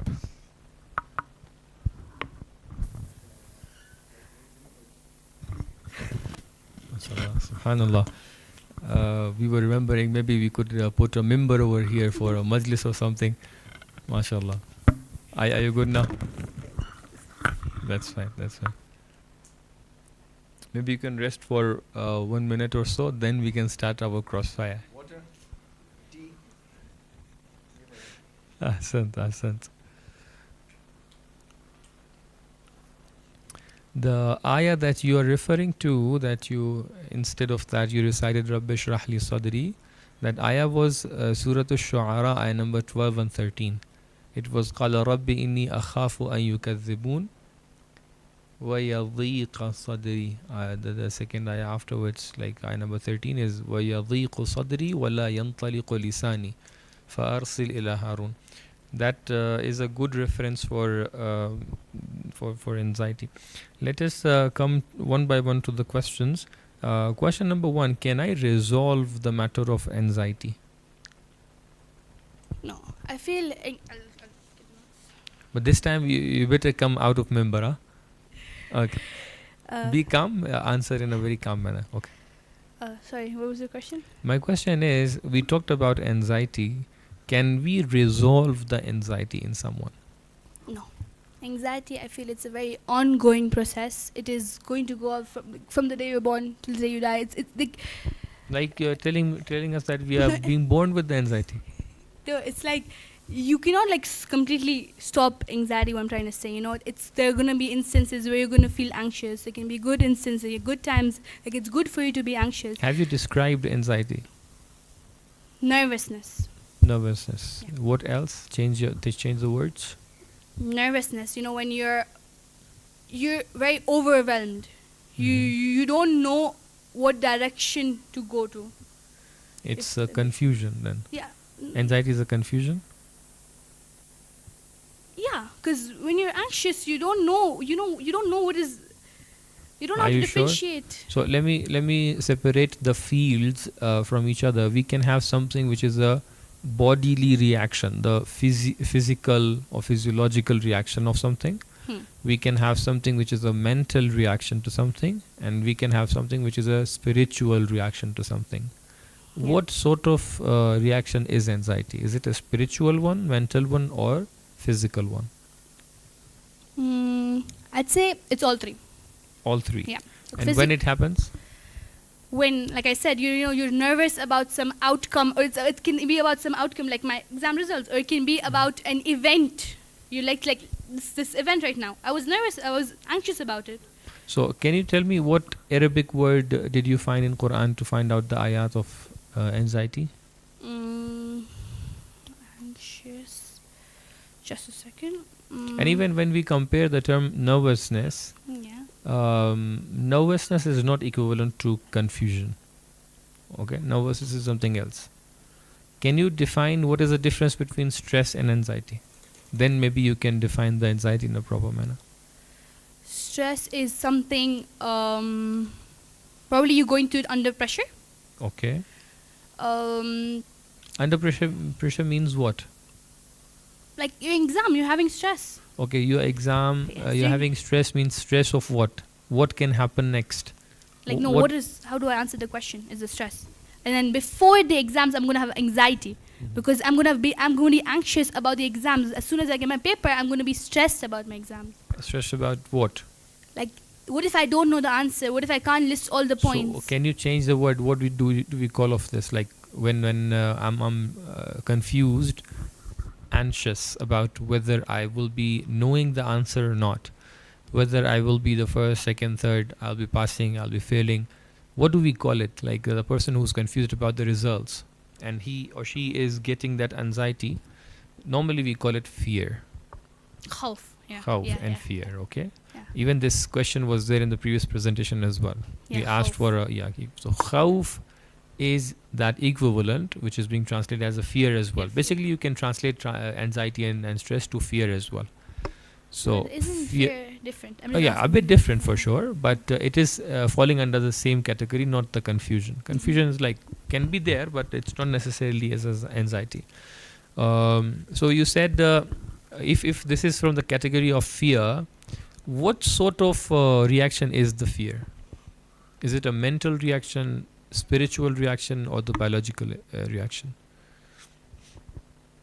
I'd say is a mental reaction.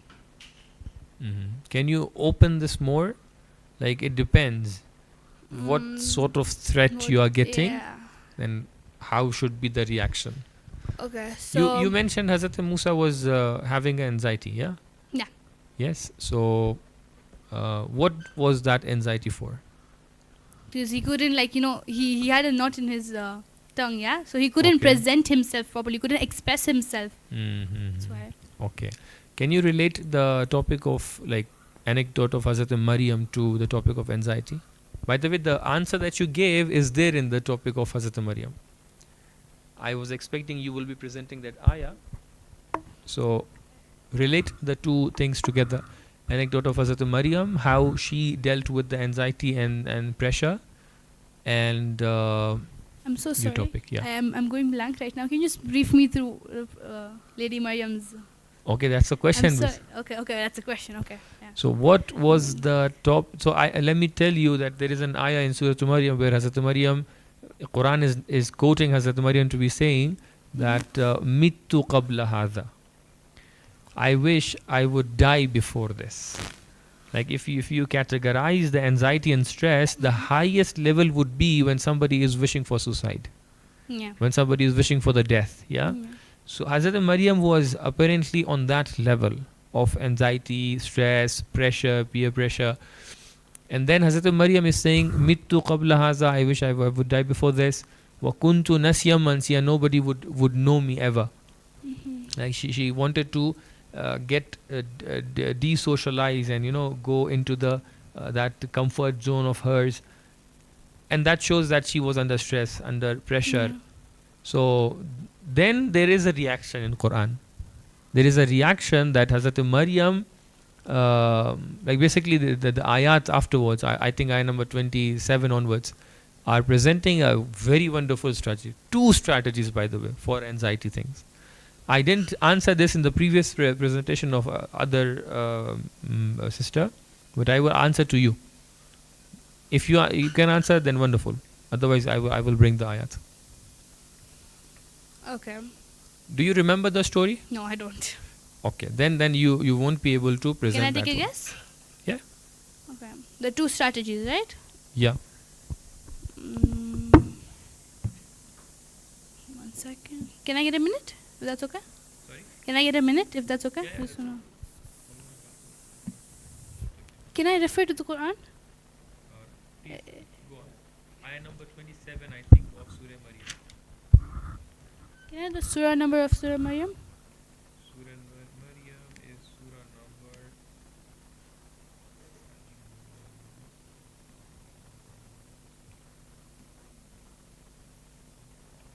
19. 19? Okay. 27, I think. Let's just check again.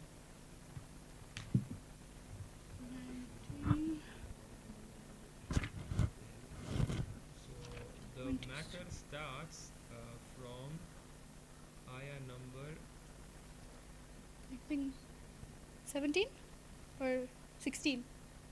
ayah number 20. Okay, 25. From ayah number 25. Okay.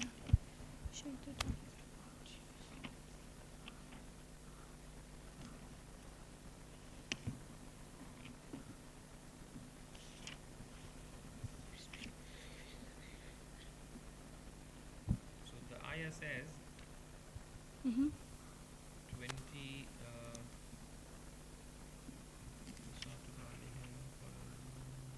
Okay, from ayah number 24. فناداها من تحتها ألا تحزني قد جعل ربك تحتك سريا وهزي إليك بجذع النخلة تساقط عليك رطبا جنيا then فكلي واشربي وقري عينا فإما ترين من البشر then the ayah comes to فإني نذرت للرحمن الصوما فلن أكلم اليوم إنسيا. If you haven't gone through the ayah, it's very unlikely that you find that strategy. Okay, yeah, which ayah did you mention? Last one? The last one was ayah number 25. Indeed, I have vowed a fast to the all beneficent, so I will not speak to anyone, any human today. So in this ayah is a strategy? Yeah. Like together from ayah number 24 to 25. Consultation? Where is the consultation in the ayah? Okay. Basically, the Hazrat Maryam is telling to the people that I have fasted for Allah subhanahu wa ta'ala not to talk to the people. Yeah. So I will not talk to you. So question, when somebody is anxious, Lady Mary was anxious at that time. Yeah, you accept that. Yeah. Normally in today's psychology, they say when somebody is anxious, go and socialize. Yeah. Talk to the people, sit with the people, meet with the people. Now over here, Allah says that whenever somebody is coming to you, tell them I'm having a saum. Like even she can't tell even. Here the ayah says, فَقُولِي إِنِّي نَذَرْتُ لِلرَّحْمَنِ الصَّوْمَ. Over here, quli has to be translated as she would indicate that I can't talk like this. Tadabbur? You want to reflect? No. Listen to it. You're jumping to Yeah, something yeah, else. yeah. So see, Hazrat Maryam Yeah. is anxious. Yeah. Allah is telling her, you are anxious, Yeah. but when somebody comes to you, tell them, I am not talking to you because I have fasted for Allah subhanahu wa ta'ala that do not talk to someone. So even she will not talk to them to answer to them. She will indicate that I can't talk because I am having a fast. Okay, understand? My question is, today's psychology says that when you are anxious, go talk to the people. Allah is saying, keep quiet. So basically, differentiate between both of them and like. Yeah, like Allah is giving something which is going Opposing. against our understanding of current understanding. Like today we are understanding if somebody is anxious and under stress, when he or she is meeting with the friends and people and all, they will be relieved, they will be relaxed. But Allah says, no, do not talk to anyone. Isolate yourself. Okay. How do you connect these two to each other? Okay. Basically, since the answer is in one ayah prior to that, I wish you could have referred to these two ayat. There is a wonderful strategy in the ayah. See, ayah number. The root? Yeah, sorry? So continue, Go. Guess. Is it about like the root? You go to the root of the issue, which is because here it said your Lord has made a spring to flow at your feet. Shake the trunk, so you cannot directly. Like, you're supposed to shake the root. No, that is about the physical support of Allah subhanahu wa ta'ala that He gave her something to eat. So the answer lies in ayah number 24, where Allah subhanahu wa ta'ala says, thereupon He called her from below her, saying, do not grieve. This ayah is quoting Hazrat Isa to be answering. So what happened is, the strategy goes like this. Hazrat Maryam is anxious. Yeah. Allah is telling Hazrat Isa to talk to her. Yeah. But telling Hazrat Maryam not to talk to the people. Who were the people? People who were giving titles, mocking her, complaining about her that how you brought a child, you were a good person, this and that. So people were causing the stress. Oh, I remember the story, yeah. People were causing the negativity. Yeah. So Allah says when somebody is anxious, from the ayah of Quran I'm taking it out, yeah? When somebody is anxious, number one, he or she may cut off from the people who are giving them the negativity. Okay. Yeah. So isolate yourself from the people who are negative Mm-hmm. and connect to the people who are positive. Who over here? Hazrat Isa. Okay? Is it the strategy? One of the strategies can be when somebody is Surround anxious. yourself, yeah. How do we cope with it? Because we can't resolve, we have to cope. Yeah. How do we cope with it? cut from the negativity Negative. and connect to the positivity Positive aspects. within your friend circles. There is another point over here mentioned, just to add to the answer, that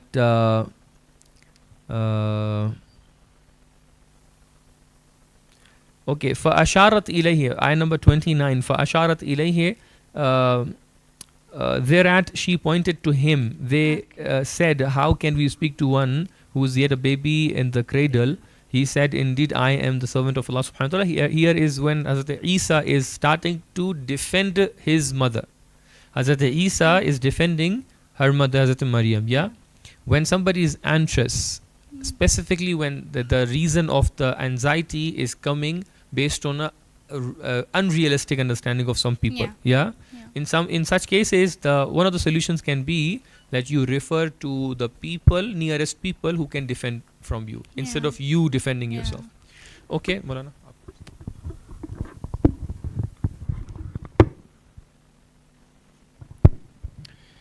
Ahsan Sayyidina. Very well presented, Zahra Devjani from Dubai. You took your time and you explained things well.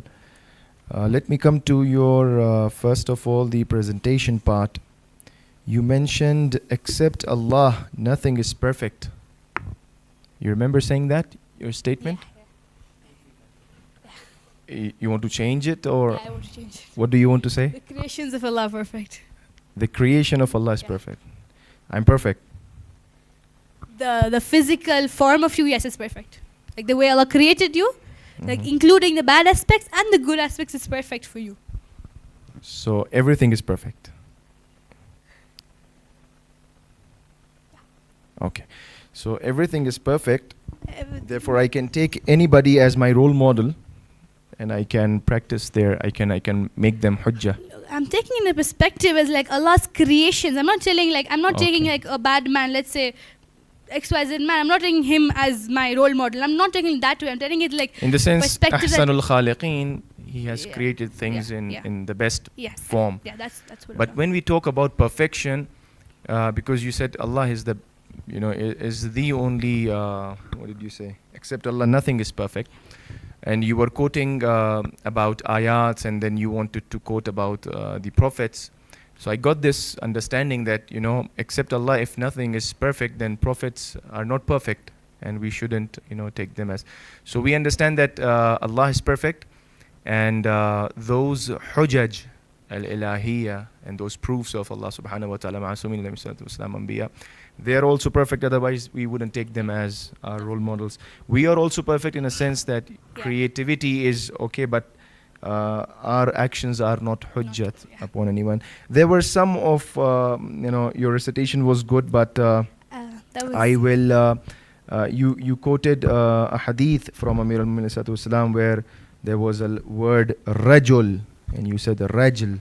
And 2 or 3 times I heard. thing is that it's very small. Yes. The text. So, That's why. yeah. So you have to. You have to concentrate. Okay. Let me get to one more point and then to the questions. Now I understood that you are trying to say that being anxious and anxiety are same, because you have been using these 2 terms, as having same meanings. I had discussed this earlier with the students. Now I have this note here in front of me where there are lots of differences between being anxious and anxiety, where the major difference is that anxiety is a disorder, and being anxious is not a disorder. It is a natural process that a person can go through on daily basis, and being anxious gives you more energy to do something. So you said I was anxious, or maybe you said then you said I had this anxiety about this Quran in my life. So there's a difference. So you were anxious about Quran in my life, so you prepared well, but you might not be going through anxiety, because anxiety is a disorder and it is something not temporary. It goes off and go.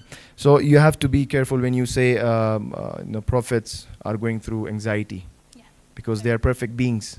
Okay, and this imperfection might be there in me and other fallible and imperfect beings. But Aim alayhi salatu wasalam and they don't feel anxiety.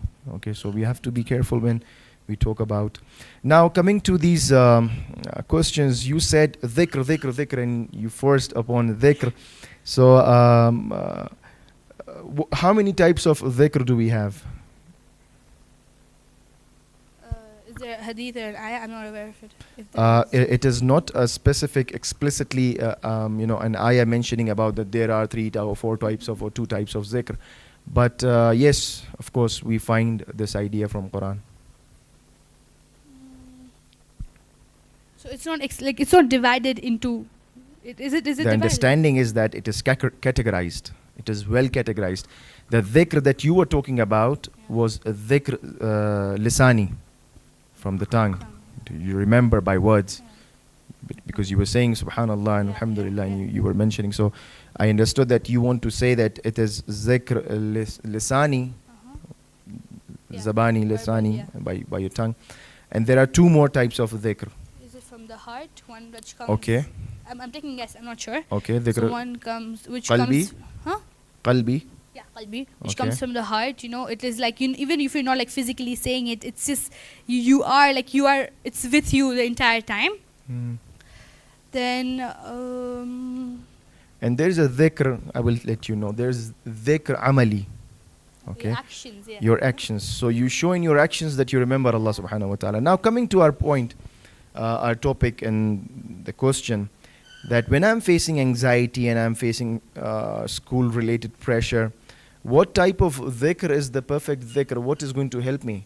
Is it dhikr lisani? Which one? No, wait. Yeah, sorry. That's okay. Go on. I'd say both qalbi and amali. Amali. So you insisting on dhikr Yeah, I was, lisani was not so much, Yeah. Okay. So dhikr amali is more towards, because you are showing it in your actions. You are preparing, because you at the end you said that you need to prepare. You need to show your effort. You need to put in your effort.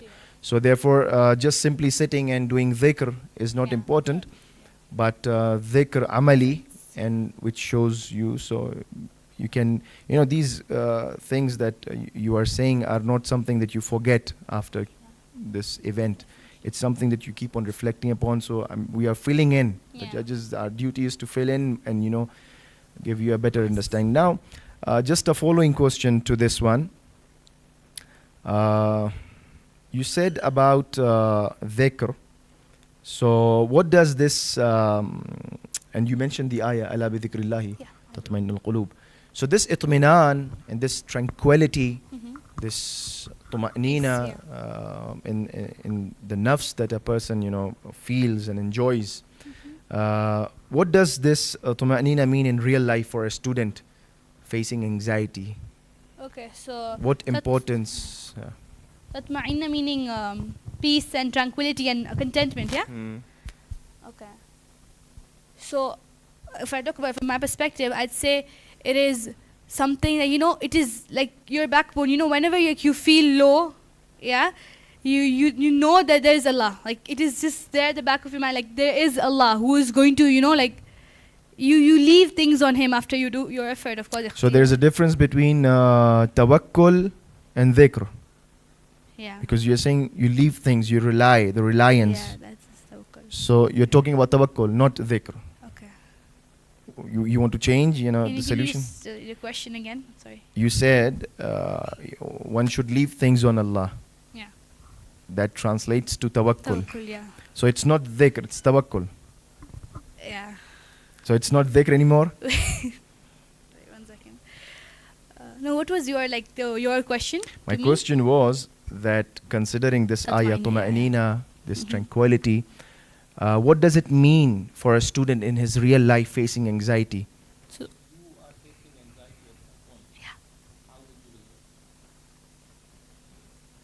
so You will resolve it with dhikr or with tawakkul? no, both. It Both. is- yeah, combined. So tawakkul is a form of dhikr amali. Dhikr, yeah. You get you Yeah, connect the makes dots sense. now? Yes, yes, yes. Okay. Does make sense. So reliance on Allah subhanahu wa ta'ala, showing putting in your effort, and then you leave everything to Allah subhanahu wa ta'ala. When you don't leave your car open and you say nothing is going to Yeah. happen, you lock it and then you do tawakkul, right? Yeah. So these are things that, you know. Okay, coming to one final question. I think we have time. 21 minutes. 22 minutes? We don't have time? It's over? Okay. Thank you. Saved by the bell. In so like 30 seconds. At one point you said if you are not getting a good mark, let's say, or you are Yeah. not succeeding in something, there must be khair in it. That's why Allah is causing this. Allah is Yeah. causing this. Just wanted to clarify. Not every success or every failure comes because Allah destined that in that manner. I'm talking about لا يكلف الله نفسا إلا وسعها. There is a high connection between the efforts that we are taking, yeah, and then the success, yeah. I wanted to say it like that, like after you put your effort, it Then- is like, yeah, okay, okay, that's what I okay. meant. Yeah, okay, perfect. Thank you so much, Thank you Asan. so much. Jazakallah khairan. Asan, we're done. Okay.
Let's sort this out. We'll start the boys 13 to 15 at 5 o'clock. Yes. Please be here on time. Thank you.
We'll go on to crossfire, which is a maximum, which is a minute, no, which will go on for 25 minutes approximately.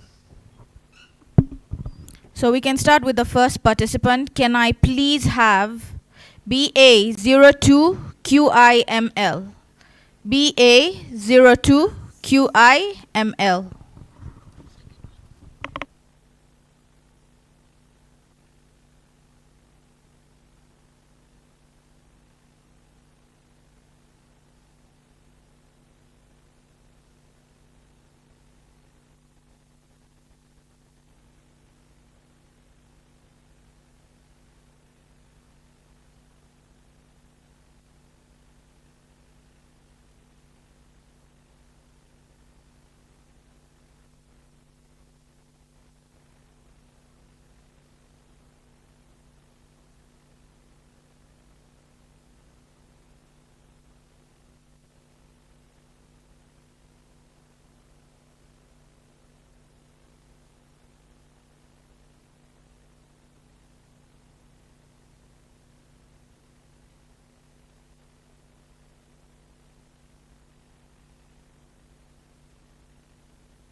Question number 4 goes like this. What does the Quran teach about resolving sibling and family conflicts?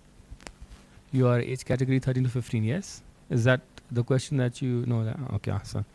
So you prepare your mind 3 to 5 minutes and then inshallah present. Yeah, so he had requested to put the signs in. Oh, that's fine.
Bismillahirrahmanirrahim.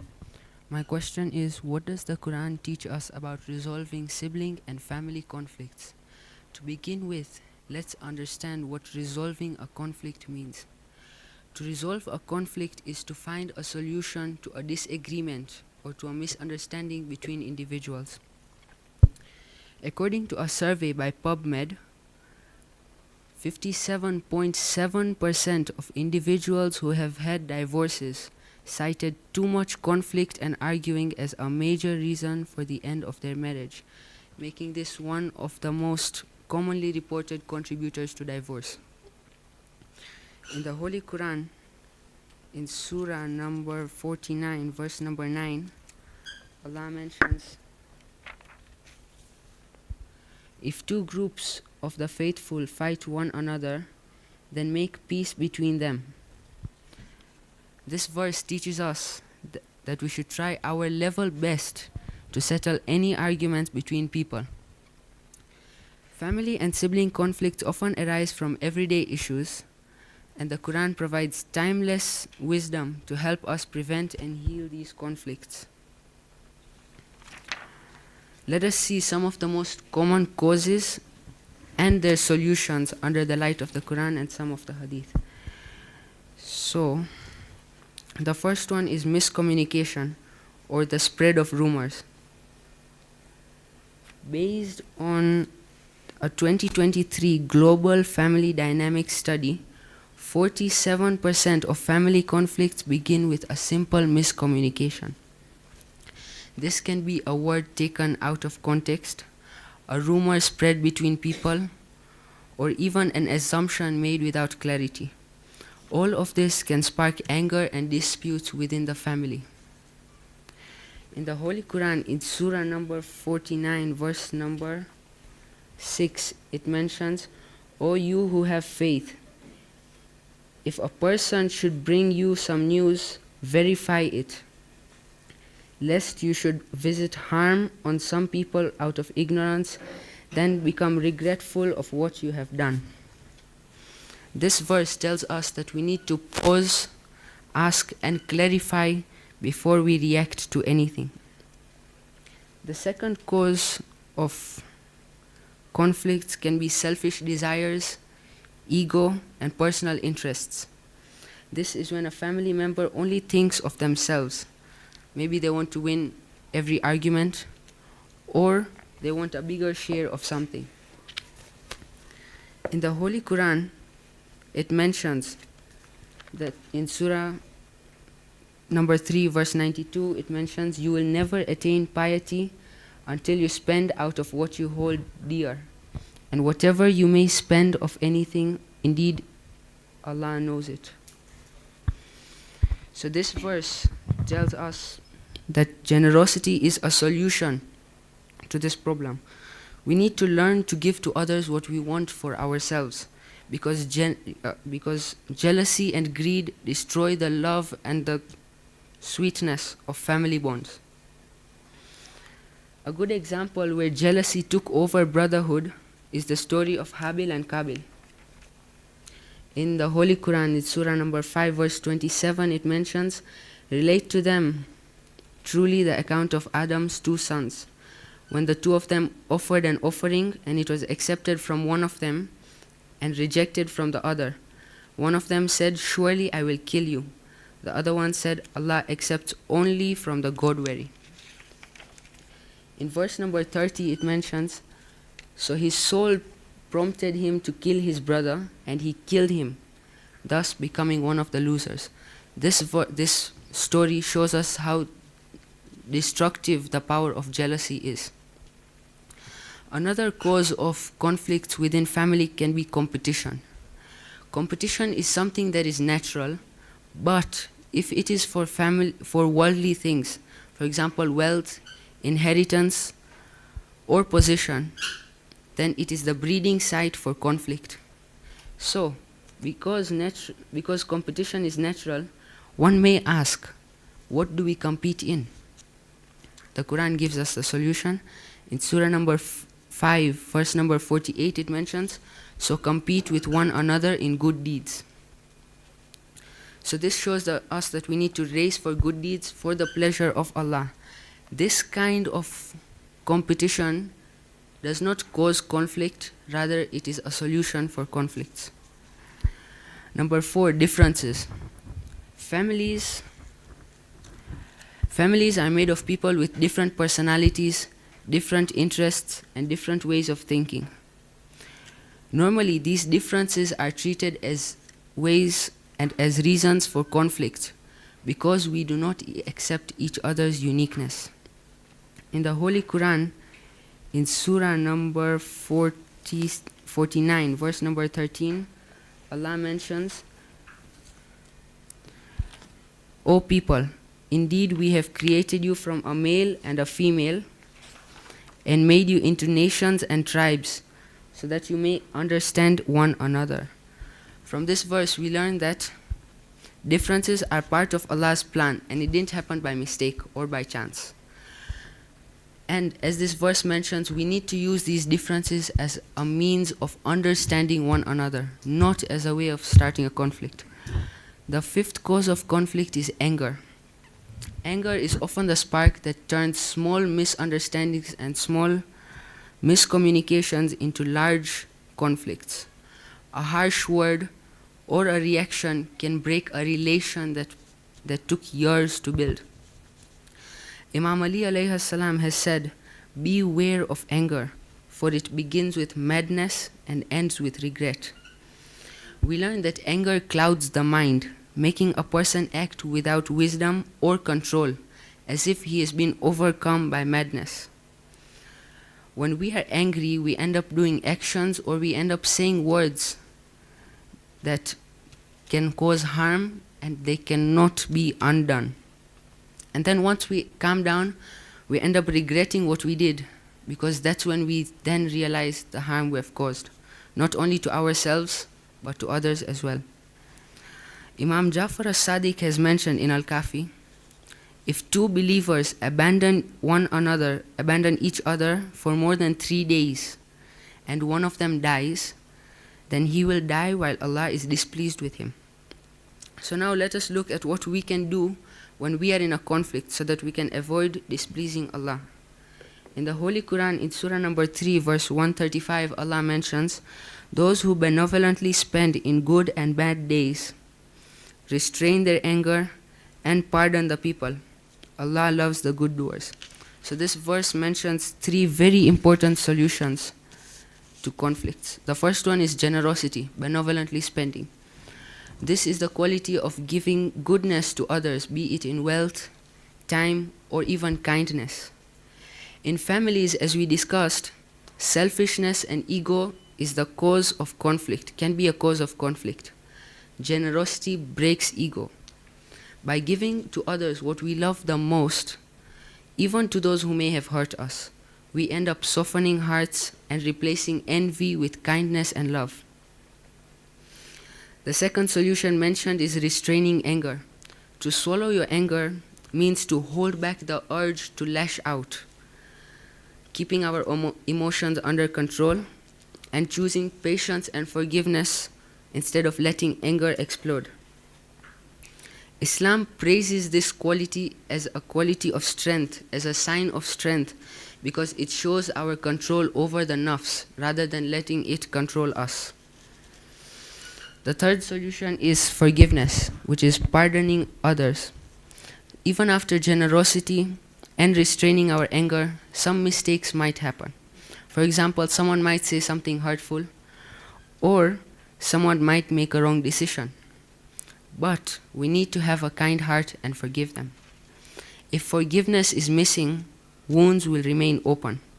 But if we choose to forgive for the sake of Allah, grudges will end and our bonds will be restored. A good example is that of Prophet Yusuf alayhi salam. His brothers threw him in the well, abandoned him, and even sold him. Yet after all they did, Prophet Yusuf forgave them, as it is mentioned in the verse of Surah 12, verse 92. Joseph said, there is no blame on you today. May Allah forgive you. Indeed, He is the most merciful of the merciful. Hence, forgiveness is not a weakness. Rather, it is a strength that heals and unites people. According to Ayatollah Sistani, Sile Raham, which is maintaining kinship ties, is wajib, while Qatle Raham, which is cutting off kinship ties, is haram. And the minimum that is considered Sile Raham is greeting them, saying salam. Imam Jafar as-Sadiq has said, and it's mentioned in Al-Kafi, that we do not know anything that increases the age of a child except the bond of the womb. The bond of the womb is Sile Raham. So that a man, his term is 3 years and reaches the womb, so Allah increases his age by 30 years and makes it 33 years. And if his term is 33 years and he cuts off the womb, Allah shortens it by 30 years, making it 3 years. This hadith just shows us the benefits of Sile Raham and the effects of Qatle Raham. So a great way to avoid Qatle Raham is through forgiveness. You see, when we follow the guidelines that the Quran has set for us, relations between siblings become stronger, families become unbreakable, believers become united, and we earn the pleasure of Allah. But when we do not follow the guidelines that Islam has set for us, crime rates increase, families are broken, we end up regretting the words or the actions we have done or said when we are angry, and we are distanced from Allah. So in order to act and follow the guidelines of Islam, we need role models. And good example of role models are the Ahlul Bayt. We can look at the relation between Imam Ali and Bibi Fatima, Imam Hassan and Imam Hussein and Bibi Zainab, Imam Rida and Bibi Masuma Kum. And all the Ahlul Bayt and all the Imams are also role models. I would like to conclude by saying that we learn from the Quran that the best way is to avoid conflict. But somehow, if we end up in a conflict, we should not let it grow and divide us.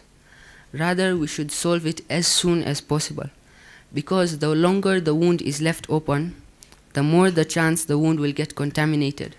And the more contaminated it gets, the more the chances of infection. So, we should not build walls, we should build bridges instead. By quickly mending our ties, we can become united and earn the pleasure of Allah.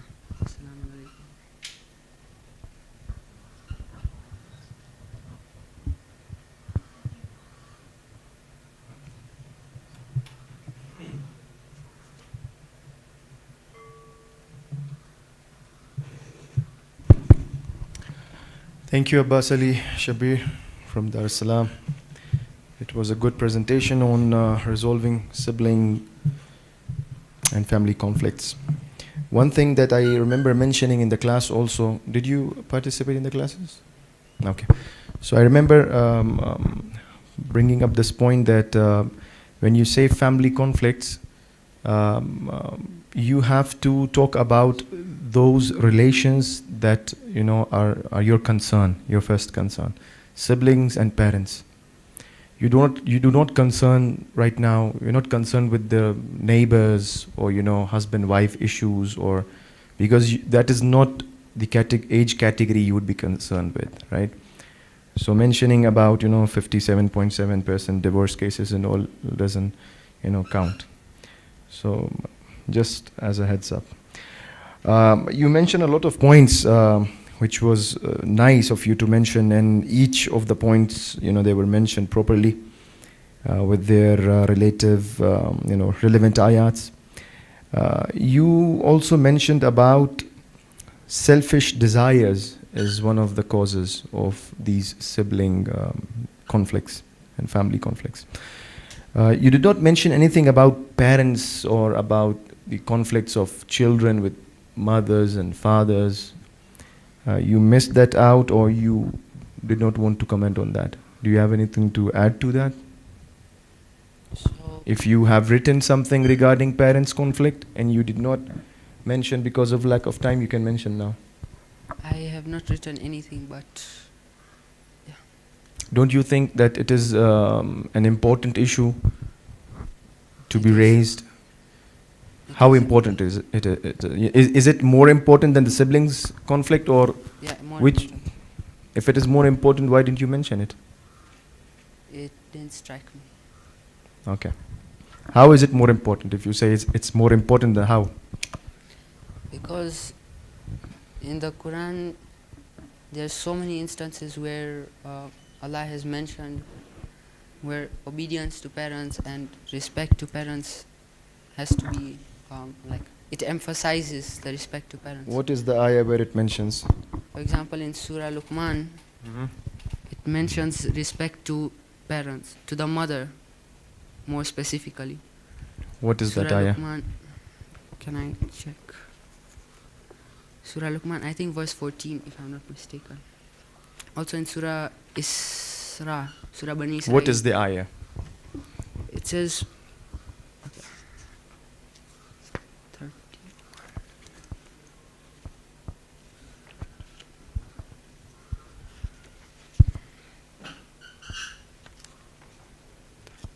आयत क्या? बिवालिदैहि ihsana.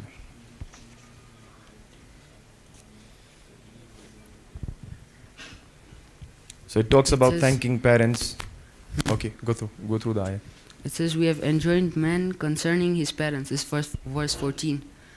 His mother carried him through weakness upon weakness. His weaning takes 2 years. Give thanks to me and to your parents, and to me is the final return. So Quran talks about respecting parents in multiple ayats. So it was important to mention this point. And some of these sibling issues, one of the causes that you did not mention is because of the lack of parental guidance, and because the children are having issues with their parents. So eventually, most of the time, the children, the siblings, they are going to end up having conflicts within themselves. So this was a very important point. Now, you said حتى تنفقوا مما تحبون, about selfish desires. You recited this ayah. This ayah says لن تنالوا البر حتى تنفقوا مما تحبون. You will not receive any good or kindness or whatever translation you might. Bir means something good. All right. So حتى تنفقوا مما تحبون, unless you give out something what you love.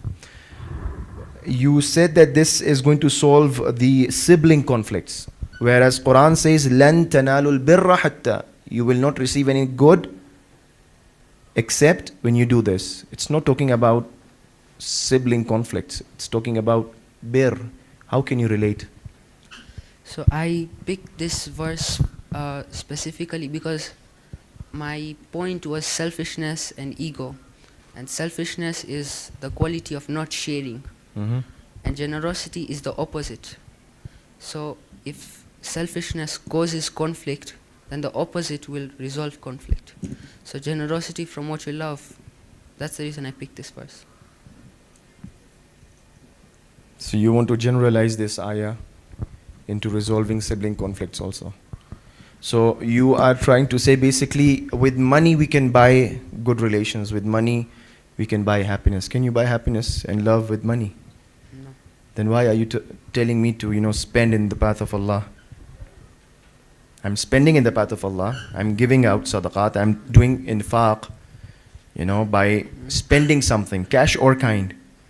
So basically I'm trying to buy happiness. I'm trying to, buy that harmony and peace in my life. Can you buy those things? Then why am I being advised to, spend my money? What is the whole concept?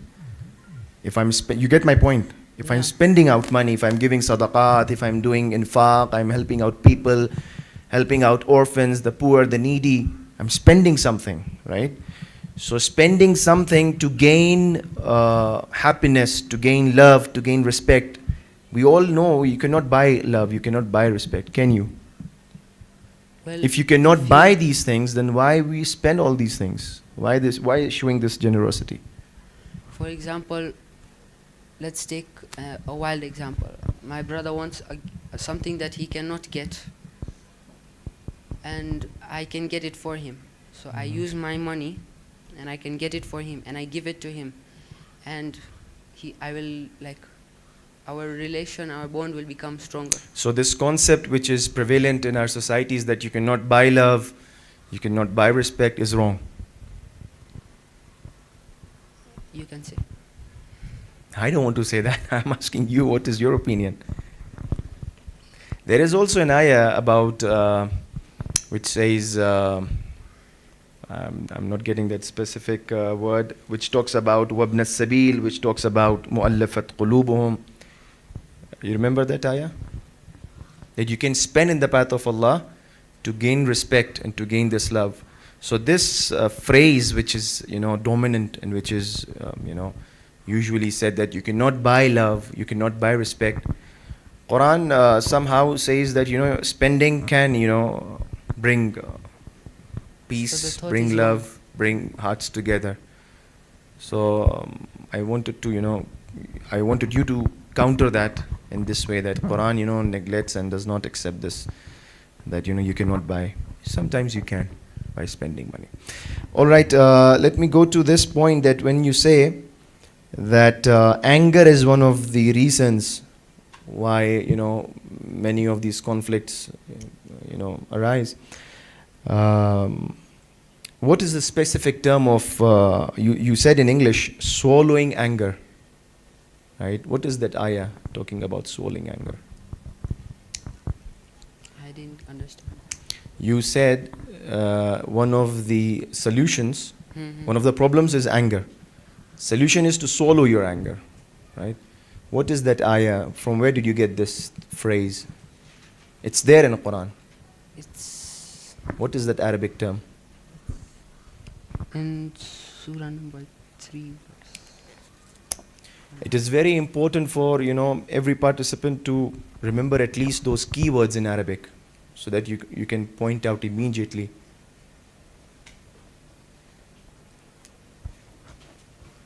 وَالْعَافِينَ عَنِ النَّاسِ, something before that. What is the name of your judges? You know? He's from Dar es Salaam. He will know only Sayyid Adil. You might be knowing the names of ours. What is the name of your first judge? Sayyid Ali Abbas, And then mine? Sayyid Sikandar, And and Sikandar what? Sikandar Qasim, Okay. so what does Kadhim mean? the one who swallows the anger. Thank you. Kadhim is to swallow. Yeah, So Quran says Kadhimina Ghaib. Ghayz. Yeah. Okay. So this is also something important that you can mention regarding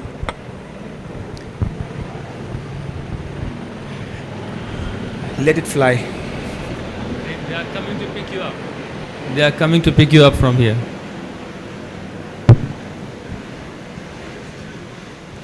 So this phrase is very important. Kadhimin al-ghayz. And title of which Imam? 7th Imam. Can you remember any instance why Imam got this title? How is it related? How can you relate this to our topic?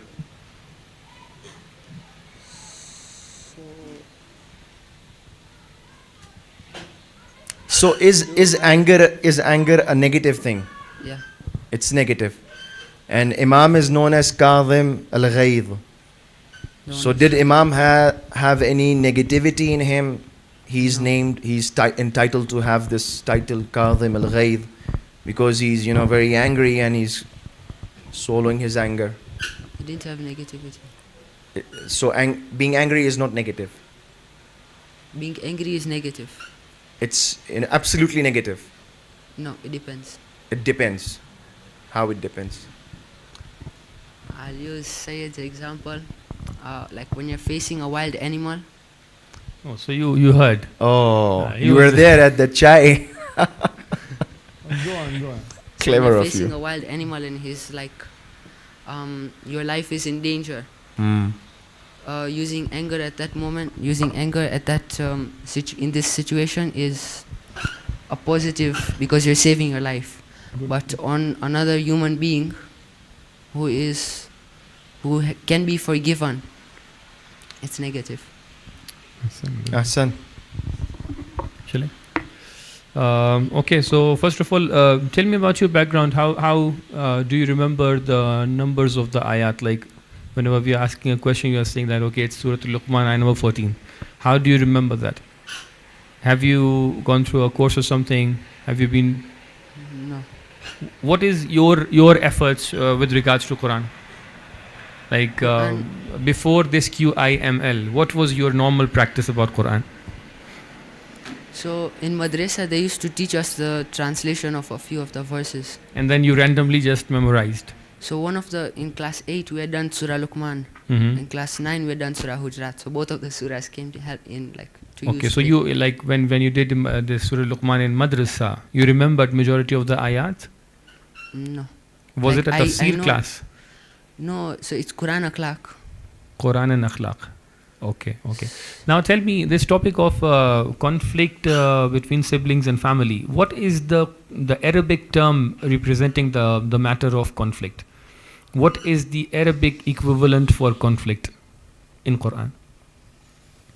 How did you find the ayat related to conflict? It's in Surah Hujurat. Yeah.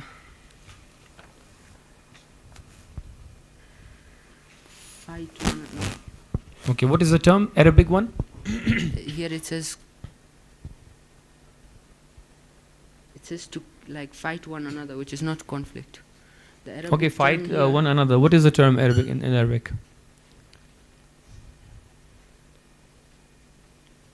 I was expecting that you are going to recite all ayat. Iqtatalu. Iqtatalu. Iqtatalu is like killing each other. Yeah, that's why I didn't mention. Okay. So there can be many many terms. Yeah, but qital as a result of the fight.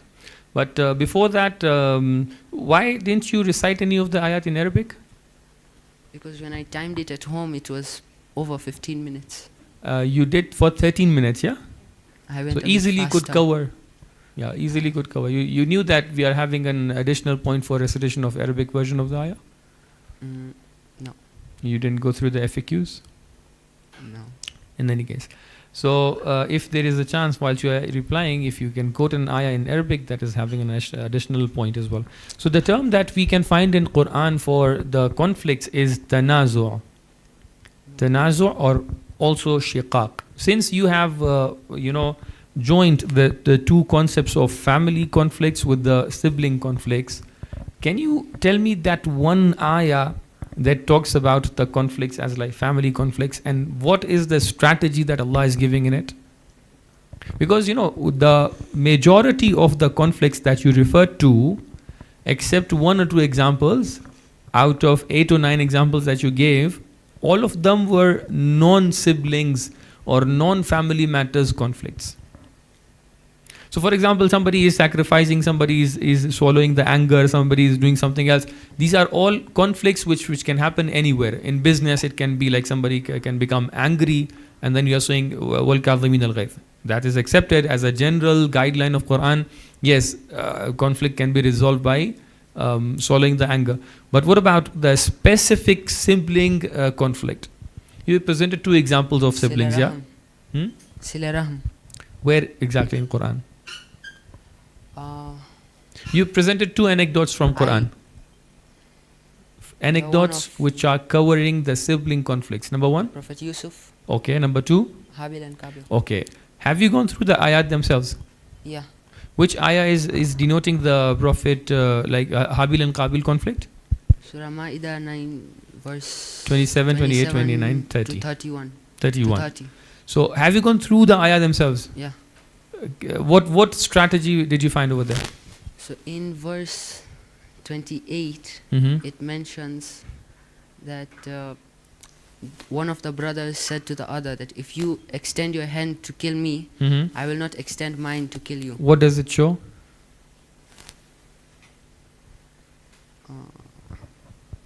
Give me a concept title.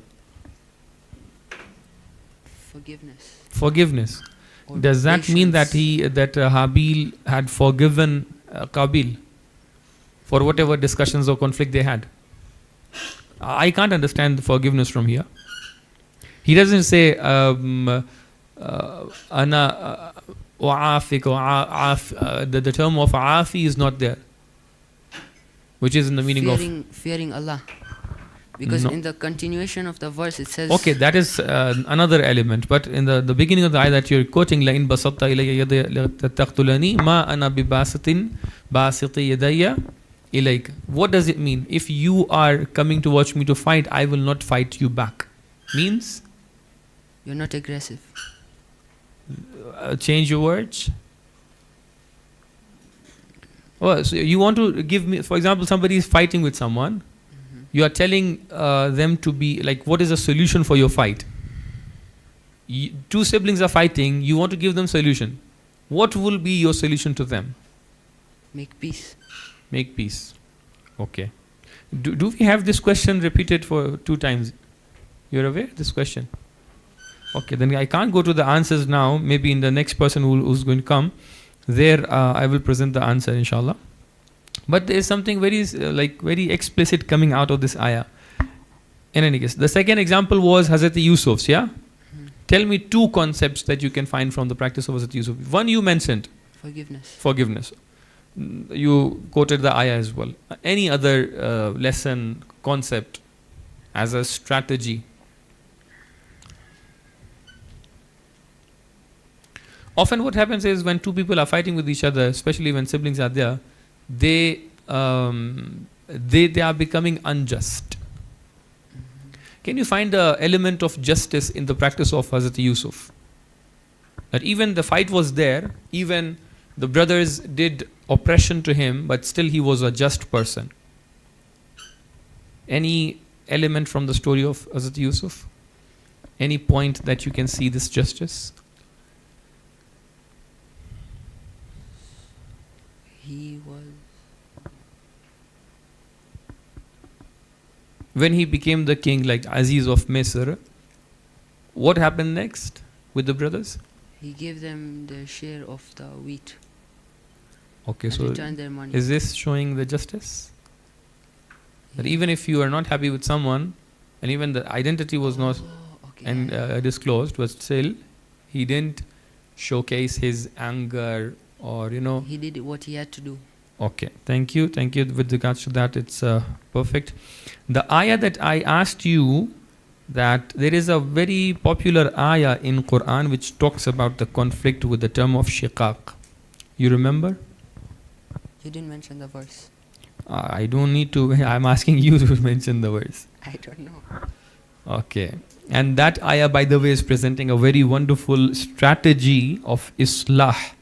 How do you resolve the conflict? And that should be the first ayah that you should be starting your presentation with, because that is directly talking about the conflict. Okay. Can I get this verse? No, you can't. Right now you can't. When the same question will happen to someone else, then I can share with you the ayat. Okay. Then we are coming to. You presented that competition in good can resolve the conflicts. How? Competition in good deeds. Yeah. You presented this, yeah? Yeah. Sabiqu ila maghfiratin wa sari'u ila how competition in good can resolve a conflict? Because normally when you hold competitions for worldly things, people may play unjust. How many siblings you having?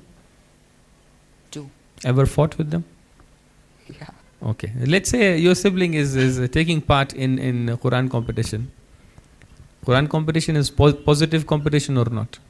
It's a positive one. And your brother or sister, they are getting the first position, you are not getting the same. Will it make more, will it resolve a conflict?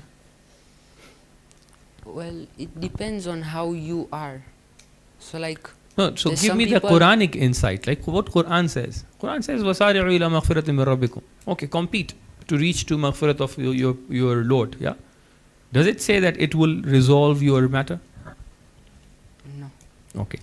When we are referring back to that element of tanazu', any ayah that you can refer to, there is a very explicit recommendation of Quran. By this thing you can resolve the conflicts.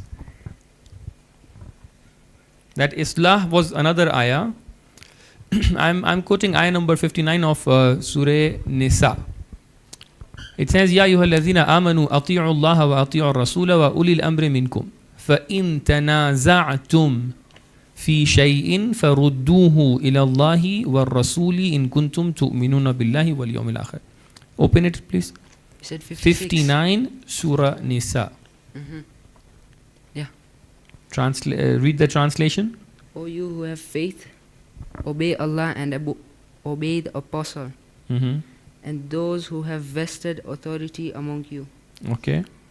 And if you dispute concerning See, anything, if you dispute concerning anything, then you should refer it to Allah and the apostle. And if you have faith in Allah, that's it. How do you resolve your conflict and dispute? referring it to the Lord. How? I fought with my sister. Now how do I resolve this with referring to Allah and Rasul? Let us go to masjid. Oh Allah, I fought with my sister. How do I resolve this? So we are not perfect. Look, Okay. let's go step by step. Talk about yourself. I'm not perfect. No, just joking. Go on. God is perfect, and we have to manifest His attributes in ourselves. So refer it to your Lord. What does it I'm mean? understanding is do what the Lord would do. So like What the Lord would do. If I change my gesture, yes, what the Lord would do, you will approve then the answer. Why you are changing your answers based on my reactions? You be firm in your answer. Be confident in your answers. Yeah? How would you refer to? So, whatever the apostle would do, that's what you should do. Whatever apostle will do, you will do. For example, For example? he created peace between people. You also create peace, but no strategies. So you can use strategies. He has. Let me think of an instance. We don't have time for instance. Okay. Any last word as the answer for this one? How? 5, 4, 3. You do what the Quran teaches you to do. Thank you. Thank you so much. Wonderful. Ahsant.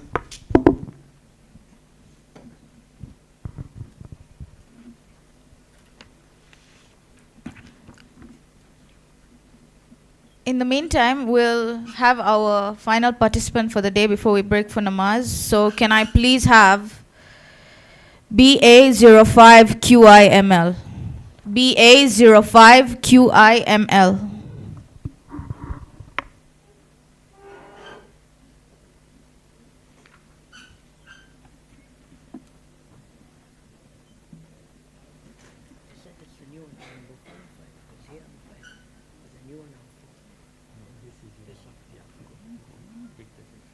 Finally, you got your.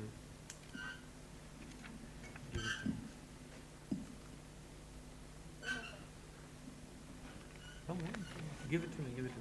Take a seat. Okay.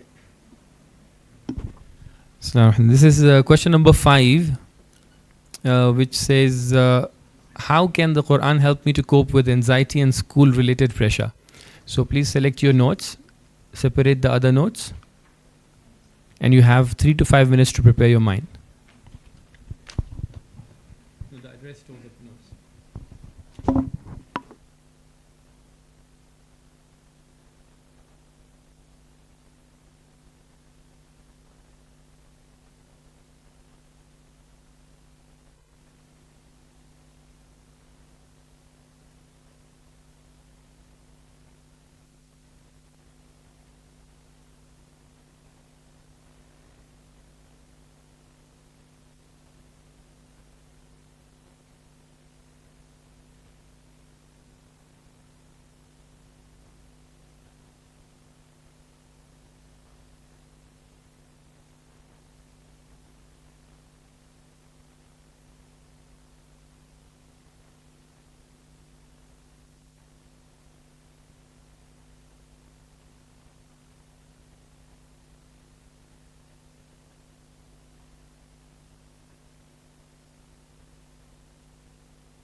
أعوذ بالله من الشيطان الرجيم بسم الله الرحمن الرحيم ربي اشرح لي صدري ويسر لي أمري واحلل عقدة من لساني يفقهوا قولي.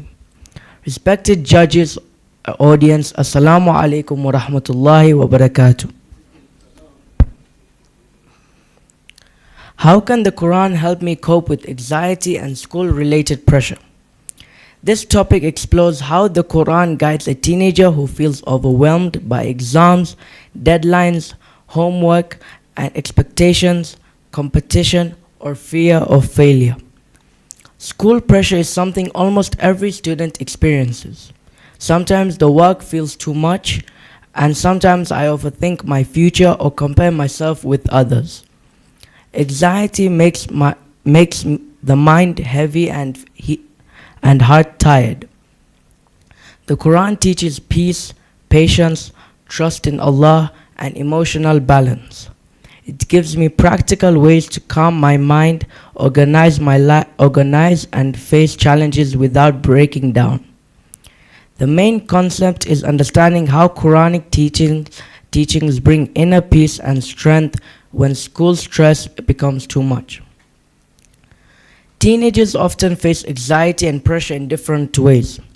Fear of exams, worrying about grades, studying late, or thinking, what if I fail, makes the heart race. Heavy homework load. Having many assignments at once creates stress. Sometimes night feels too short and weekends filled with schoolwork. Peer competition. Seeing others get higher marks, finishing work faster, or understanding topics easily can make me doubt myself. Pressure from expectations. Parents, teachers, and even friends expect me to perform well. Trying to meet these expectations creates anxiety. Overthinking. Thoughts like I'm not good enough or I will mess up make stress worse and affect concentration. These challenges show why guidance from Quran is important for mental peace. Now I will explain 3 Quranic solutions. Solution number 1 is to find peace through remembering Allah. In Surah Ar-Ra'd, verse 28, Allah says, Bismillah ar-Rahman ar-Rahim, Allah bidhikrillahi tadma'inat qulub. Surely, through the remembrance of Allah do heart find peace. Imam as-Sadiq alayhi salam says in Al-Kafi, whoever increases his remembrance of Allah, Allah increases his tranquility. This ayah explains that real calmness comes from remembering Allah. Stress fills the heart with noise, but dhikr clears that noise. Imam as-Sadiq alayhi salam teaches that the more I remember Allah, the more calmness comes to me. A real life example is before an exam, I can take 20 seconds to say Bismillah ar-Rahman ar-Rahim.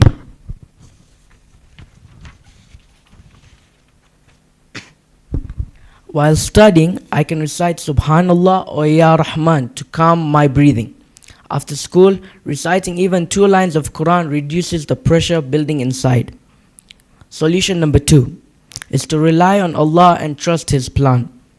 In Surah Al-Baqarah, verse 286, Allah says, Bismillah ar-Rahman ar-Rahim, La yukallifu Allahu nafsan illa was'aha. Allah does not burden a soul more than it can bear.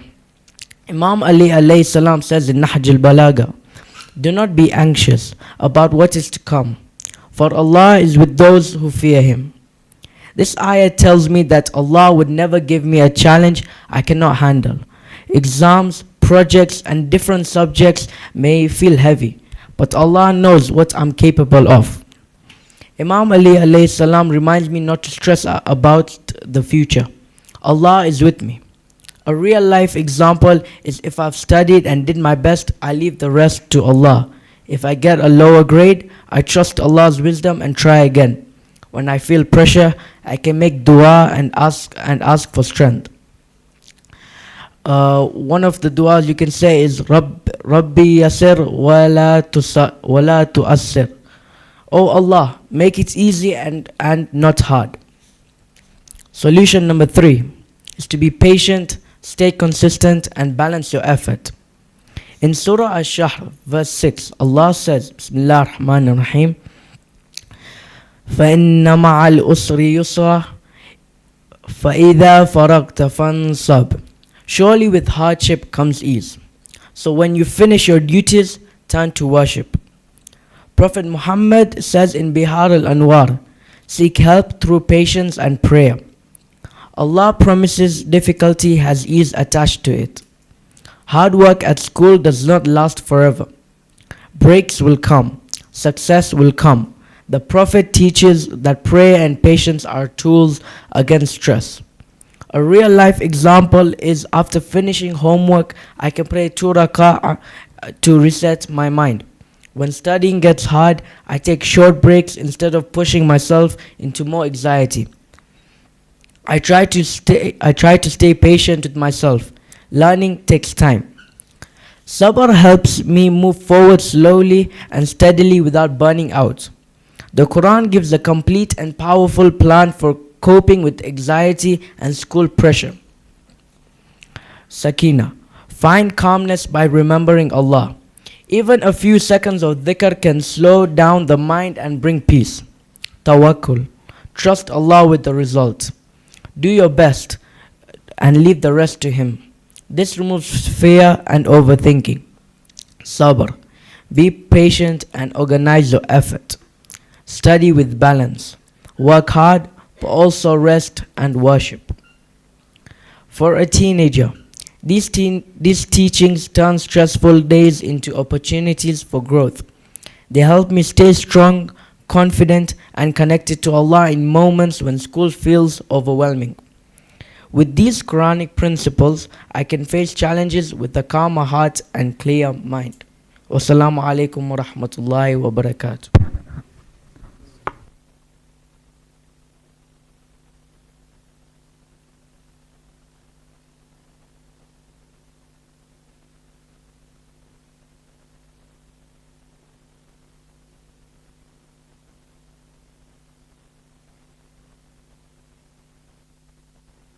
Okay, so you said a person who's stressful or facing the anxiety or school-related pressure, they can go and recite 2 rakat namaz. How many times you recited?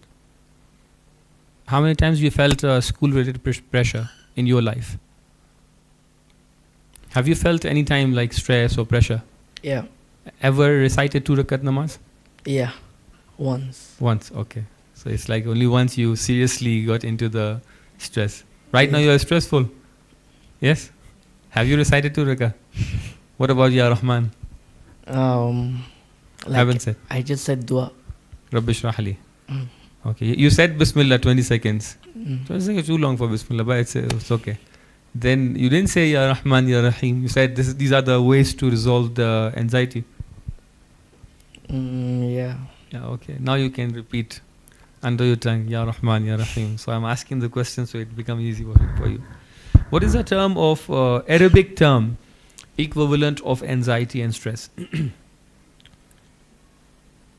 Now, in the crossfire, you are not referring to the paper, huh? Any idea? Stress is falling under the category which is, because I've answered this before as well to other participants, it's similar to fear, isn't it? So, fear has a term in Arabic. Any idea? No. Can a Nabi be fearful? Yeah. Isn't fear a like negative quality? No. When somebody is fearful, it's like he's not brave enough. That's why he's fearful. So can a Nabi be like in a fearful situation? That means he's not brave. No, maybe like you're fearing Allah. Like not humans, but maybe you're fearing No, I'm Allah. talking about the fear in non-Allah. Oh, okay. Do we have any examples of fear in non-Allah by a Nabi in Quran? I can think of one where a prophet had no fear. Okay, when Prophet had a fear, where was it? Any other prophets who had fear? I don't think so. Any other prophets who had anxiety? Or let's say stress? I can't think of a specific one. Okay, I think majority of them went through the stress, because stress is something like One of the prophets, he punched someone. Who was Remember? Have you punched someone before?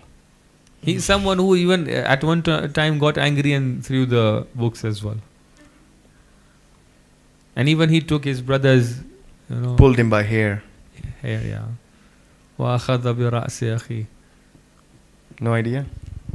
Over you are reciting his namaz in Dhul Hijj. Was it Prophet Musa? Oh, wonderful. But a bit late, I think. Answer is correct, but a bit late. Tell me about one of the things that can remove the anxiety and stress and fear in Quran is istiqamah. So the Quran says, إِنَّ الَّذِينَ قَالُوا رَبُّنَا اللَّهُ ثُمَّ اسْتَقَامُوا تَتَنَزَّلُ عَلَيْهِمُ الْمَلَائِكَةُ أَلَّا تَخَافُوا وَلَا تَحْزَنُوا. So people who are having istiqamah, Allah subhanahu wa ta'ala will make angels to go towards them and remove their fear and anxiety. What is the meaning of istiqamah? Anxiety? So understand the concept and question. Be in real time. Do not think about what will happen next. Real time, mindful. I'm telling people who are doing the istiqamah, Allah will send angels towards them and to remove their stress from them. Does that mean people who are having stress, Allah will remove their stress? No. They will do something. They are doing something as a remedy, as a solution. What can be that? Like maybe they're doing something good, but it's hard. What is that good? Istiqamah. What is istiqamah? Maybe like a challenge or something. What challenge? It's not, by the way, challenge. No, It's like a good thing, but what is it? maybe they're doing something for Allah, but it's hard. Like Like they are putting efforts? a lot of stress. No. Okay, let me go to next question. The riwayat that you quoted, how did you get those riwayat? From Nahj al-Balagha and al-Kafi. How did you refer to Nahj al-Balagha and al-Kafi? I researched about the topic Where? on Google. Google or ChatGPT? Both. Both, okay. Thank you. And then I asked it to give me a hadith relating to the topic. And do you think that ChatGPT is going to give you the correct hadith? Yeah. Oh, it's not true, by the way. There are many mistakes happening in ChatGPT because it mixes many of the books together. So a high possibility the hadith is not even from our own collections, is coming from somewhere else, or maybe hadith is not authentic. They have made it up somehow. I found many hadiths made by the AI. Maulana, you want to continue? Okay. Ali Jawad from Mombasa. Ahsan. Good presentation. But you could have utilized more time from your... How much time we have right now? 19 minutes. My God. Okay. The solutions that you were mentioning, finding peace, reliance, to rely on Allah, being patient. While you mentioned about finding peace, you mentioned this ayah, "Ala bi dhikrillahi tatma'innul qulub." Okay. But when you are, when you want to, present this solution regarding reliance on Allah subhanahu wa ta'ala and to rely on Allah subhanahu wa ta'ala, you remember what ayah you mentioned? Yeah. What was that ayah? Am I allowed to refer? No. No, I don't remember it by heart. You said, "La yukallifullahu nafsan illa wus'aha." People who don't have Allah subhanahu wa ta'ala is not going to obligate someone if they do not have the capacity. Is it right? This was the ayah you mentioned? Yeah. Yeah. So how does this ayah relate to reliance? There's no mention of tawakkul. La yukallifullahu nafsan illa wus'aha. Allah subhanahu wa ta'ala is not going to obligate anything unless that person has the capability. Where does reliance come in here? I don't see it. Like Allah will not rely on you or burden you with something that No. You have to see. I'm looking at the translation also. By the way, what translation are you referring here? here it says you're talking about the first solution. No, which translator you are referring to when you are translating these ayats? It was from So I will translate the ayah for you again. لا يكلف الله نفسا إلا وسعها. that was not the first one I said for solution number one. Solution number one had another ayah. No, solution number one was finding peace. Allah bi dhikrillahi tatma'innul qulub. That I told you. Now solution number two, you said reliance, to rely on Allah subhanahu wa ta'ala, right? Reliance means tawakkul, okay, to rely on Allah. And to prove your point, you said la yukallifullahu nafsan illa wus'aha. I don't understand the relativity here.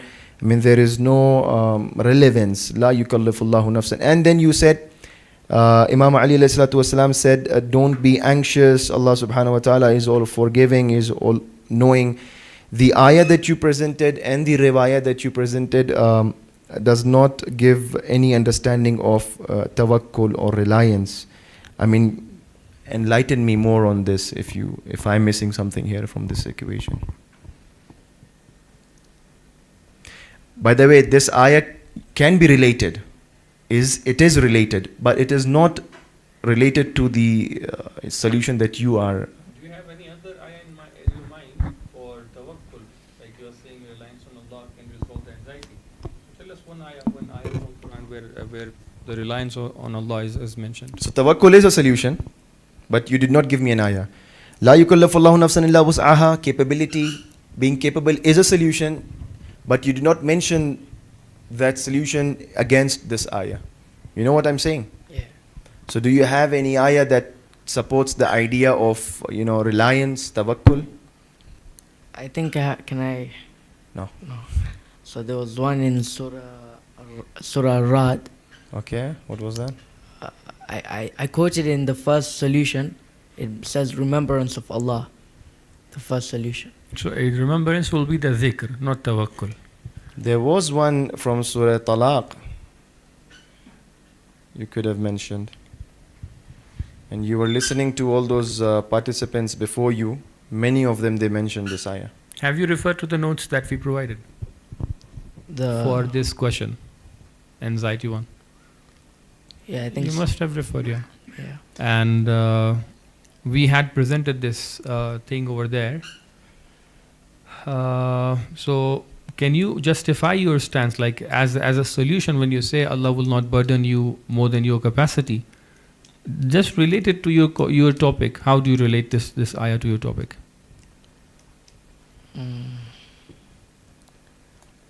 Like What is your topic?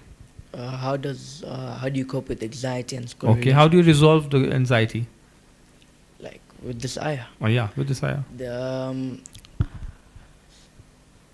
Just simply translate the ayah, you will get the solution. Can you repeat the translation, please? Translation is Allah will not burden you more than your capacity.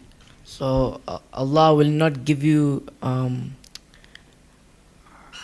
So what we are looking for? We are looking for that practical implementation of your understanding. So let's say you currently are under stress. Yeah.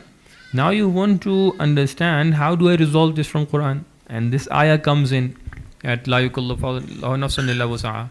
Allah will not burden you more than your capacity. That means will be the answer.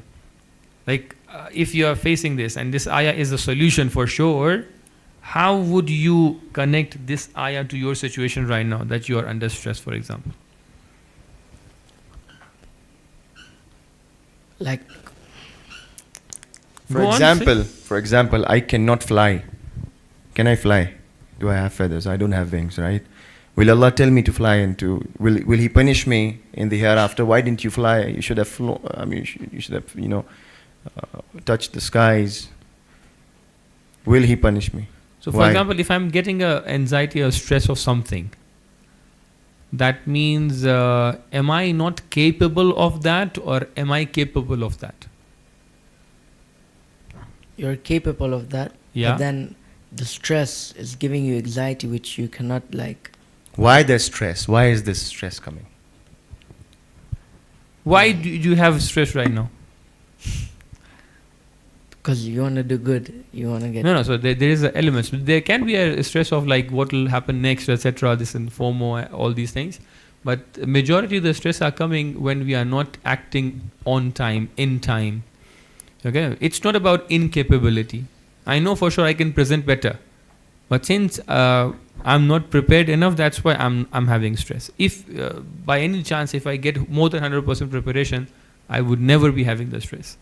So the example of Sayyid, if you can't fly and somebody asks you to fly, you will never get the stress. Why? Because you are incapable of that. You will just easily say, okay, this is not my job, this is out of my capacity. And you will not be having any stress. But when you know that you can do something, but you not act in time for that, then stress comes. Because you will keep everything at the last moment, and then everything will be burdened and you will not prepared. So how does this ayah, La yukallifullahu nafsan, we kept on repeating this ayah, and now by now you must know the translation. So how does this ayah, challenge the belief that, if I fail, I am worthless. If I fail, people are going to, laugh at me. If I fail, Yeah, like if you're incapable of doing that, then what do you call? Breathe, be in time, listen to the question, then answer. Be Ali Jawad. Okay, what is the question? How would you relate the ayah of this ayah, that Allah will not burden someone more than capacity, will relate to your anxiety?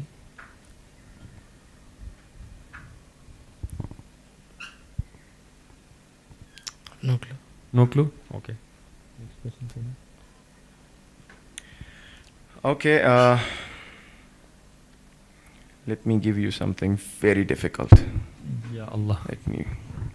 Let me burn your calories today. Okay.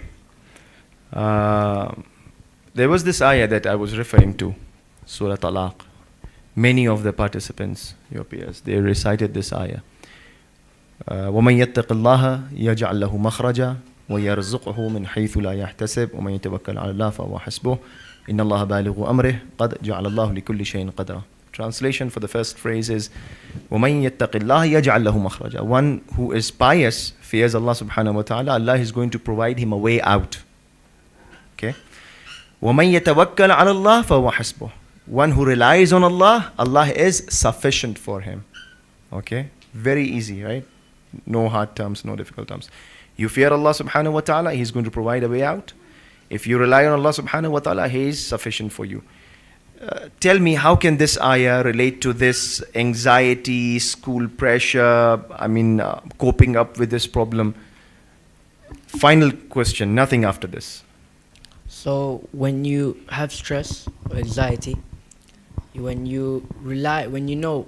Allah says, when you rely on Him, He will sort you out. So when you rely on Him, you can calm down, because Allah will plan His ways. He'll sort things. And it calms you down. So your stress and anxiety will cool down, and then it'll make you maybe even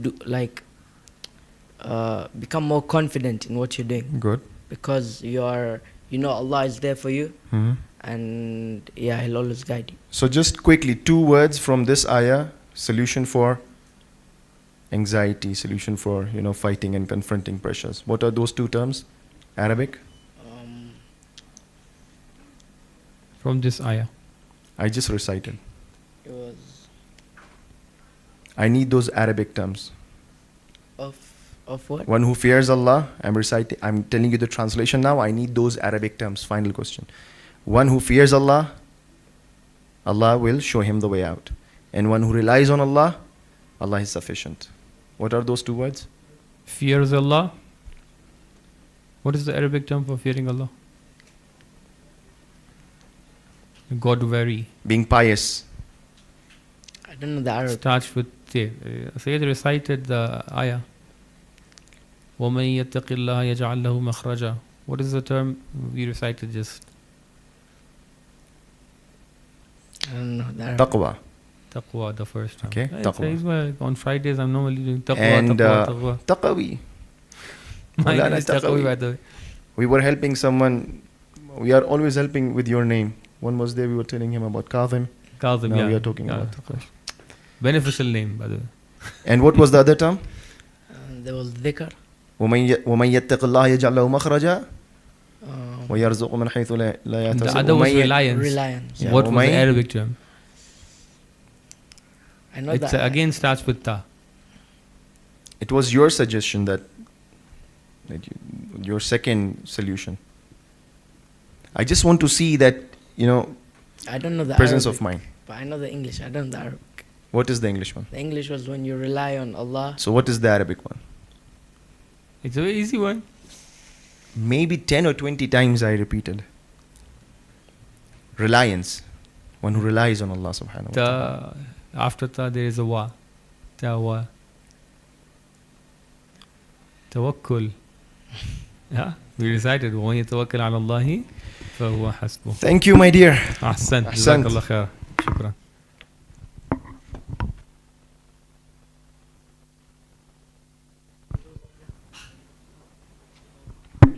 Okay. So we're done for tonight. We can break, inshallah, tomorrow at 8 a.m. Please, let's meet here. The boys, we can continue from there.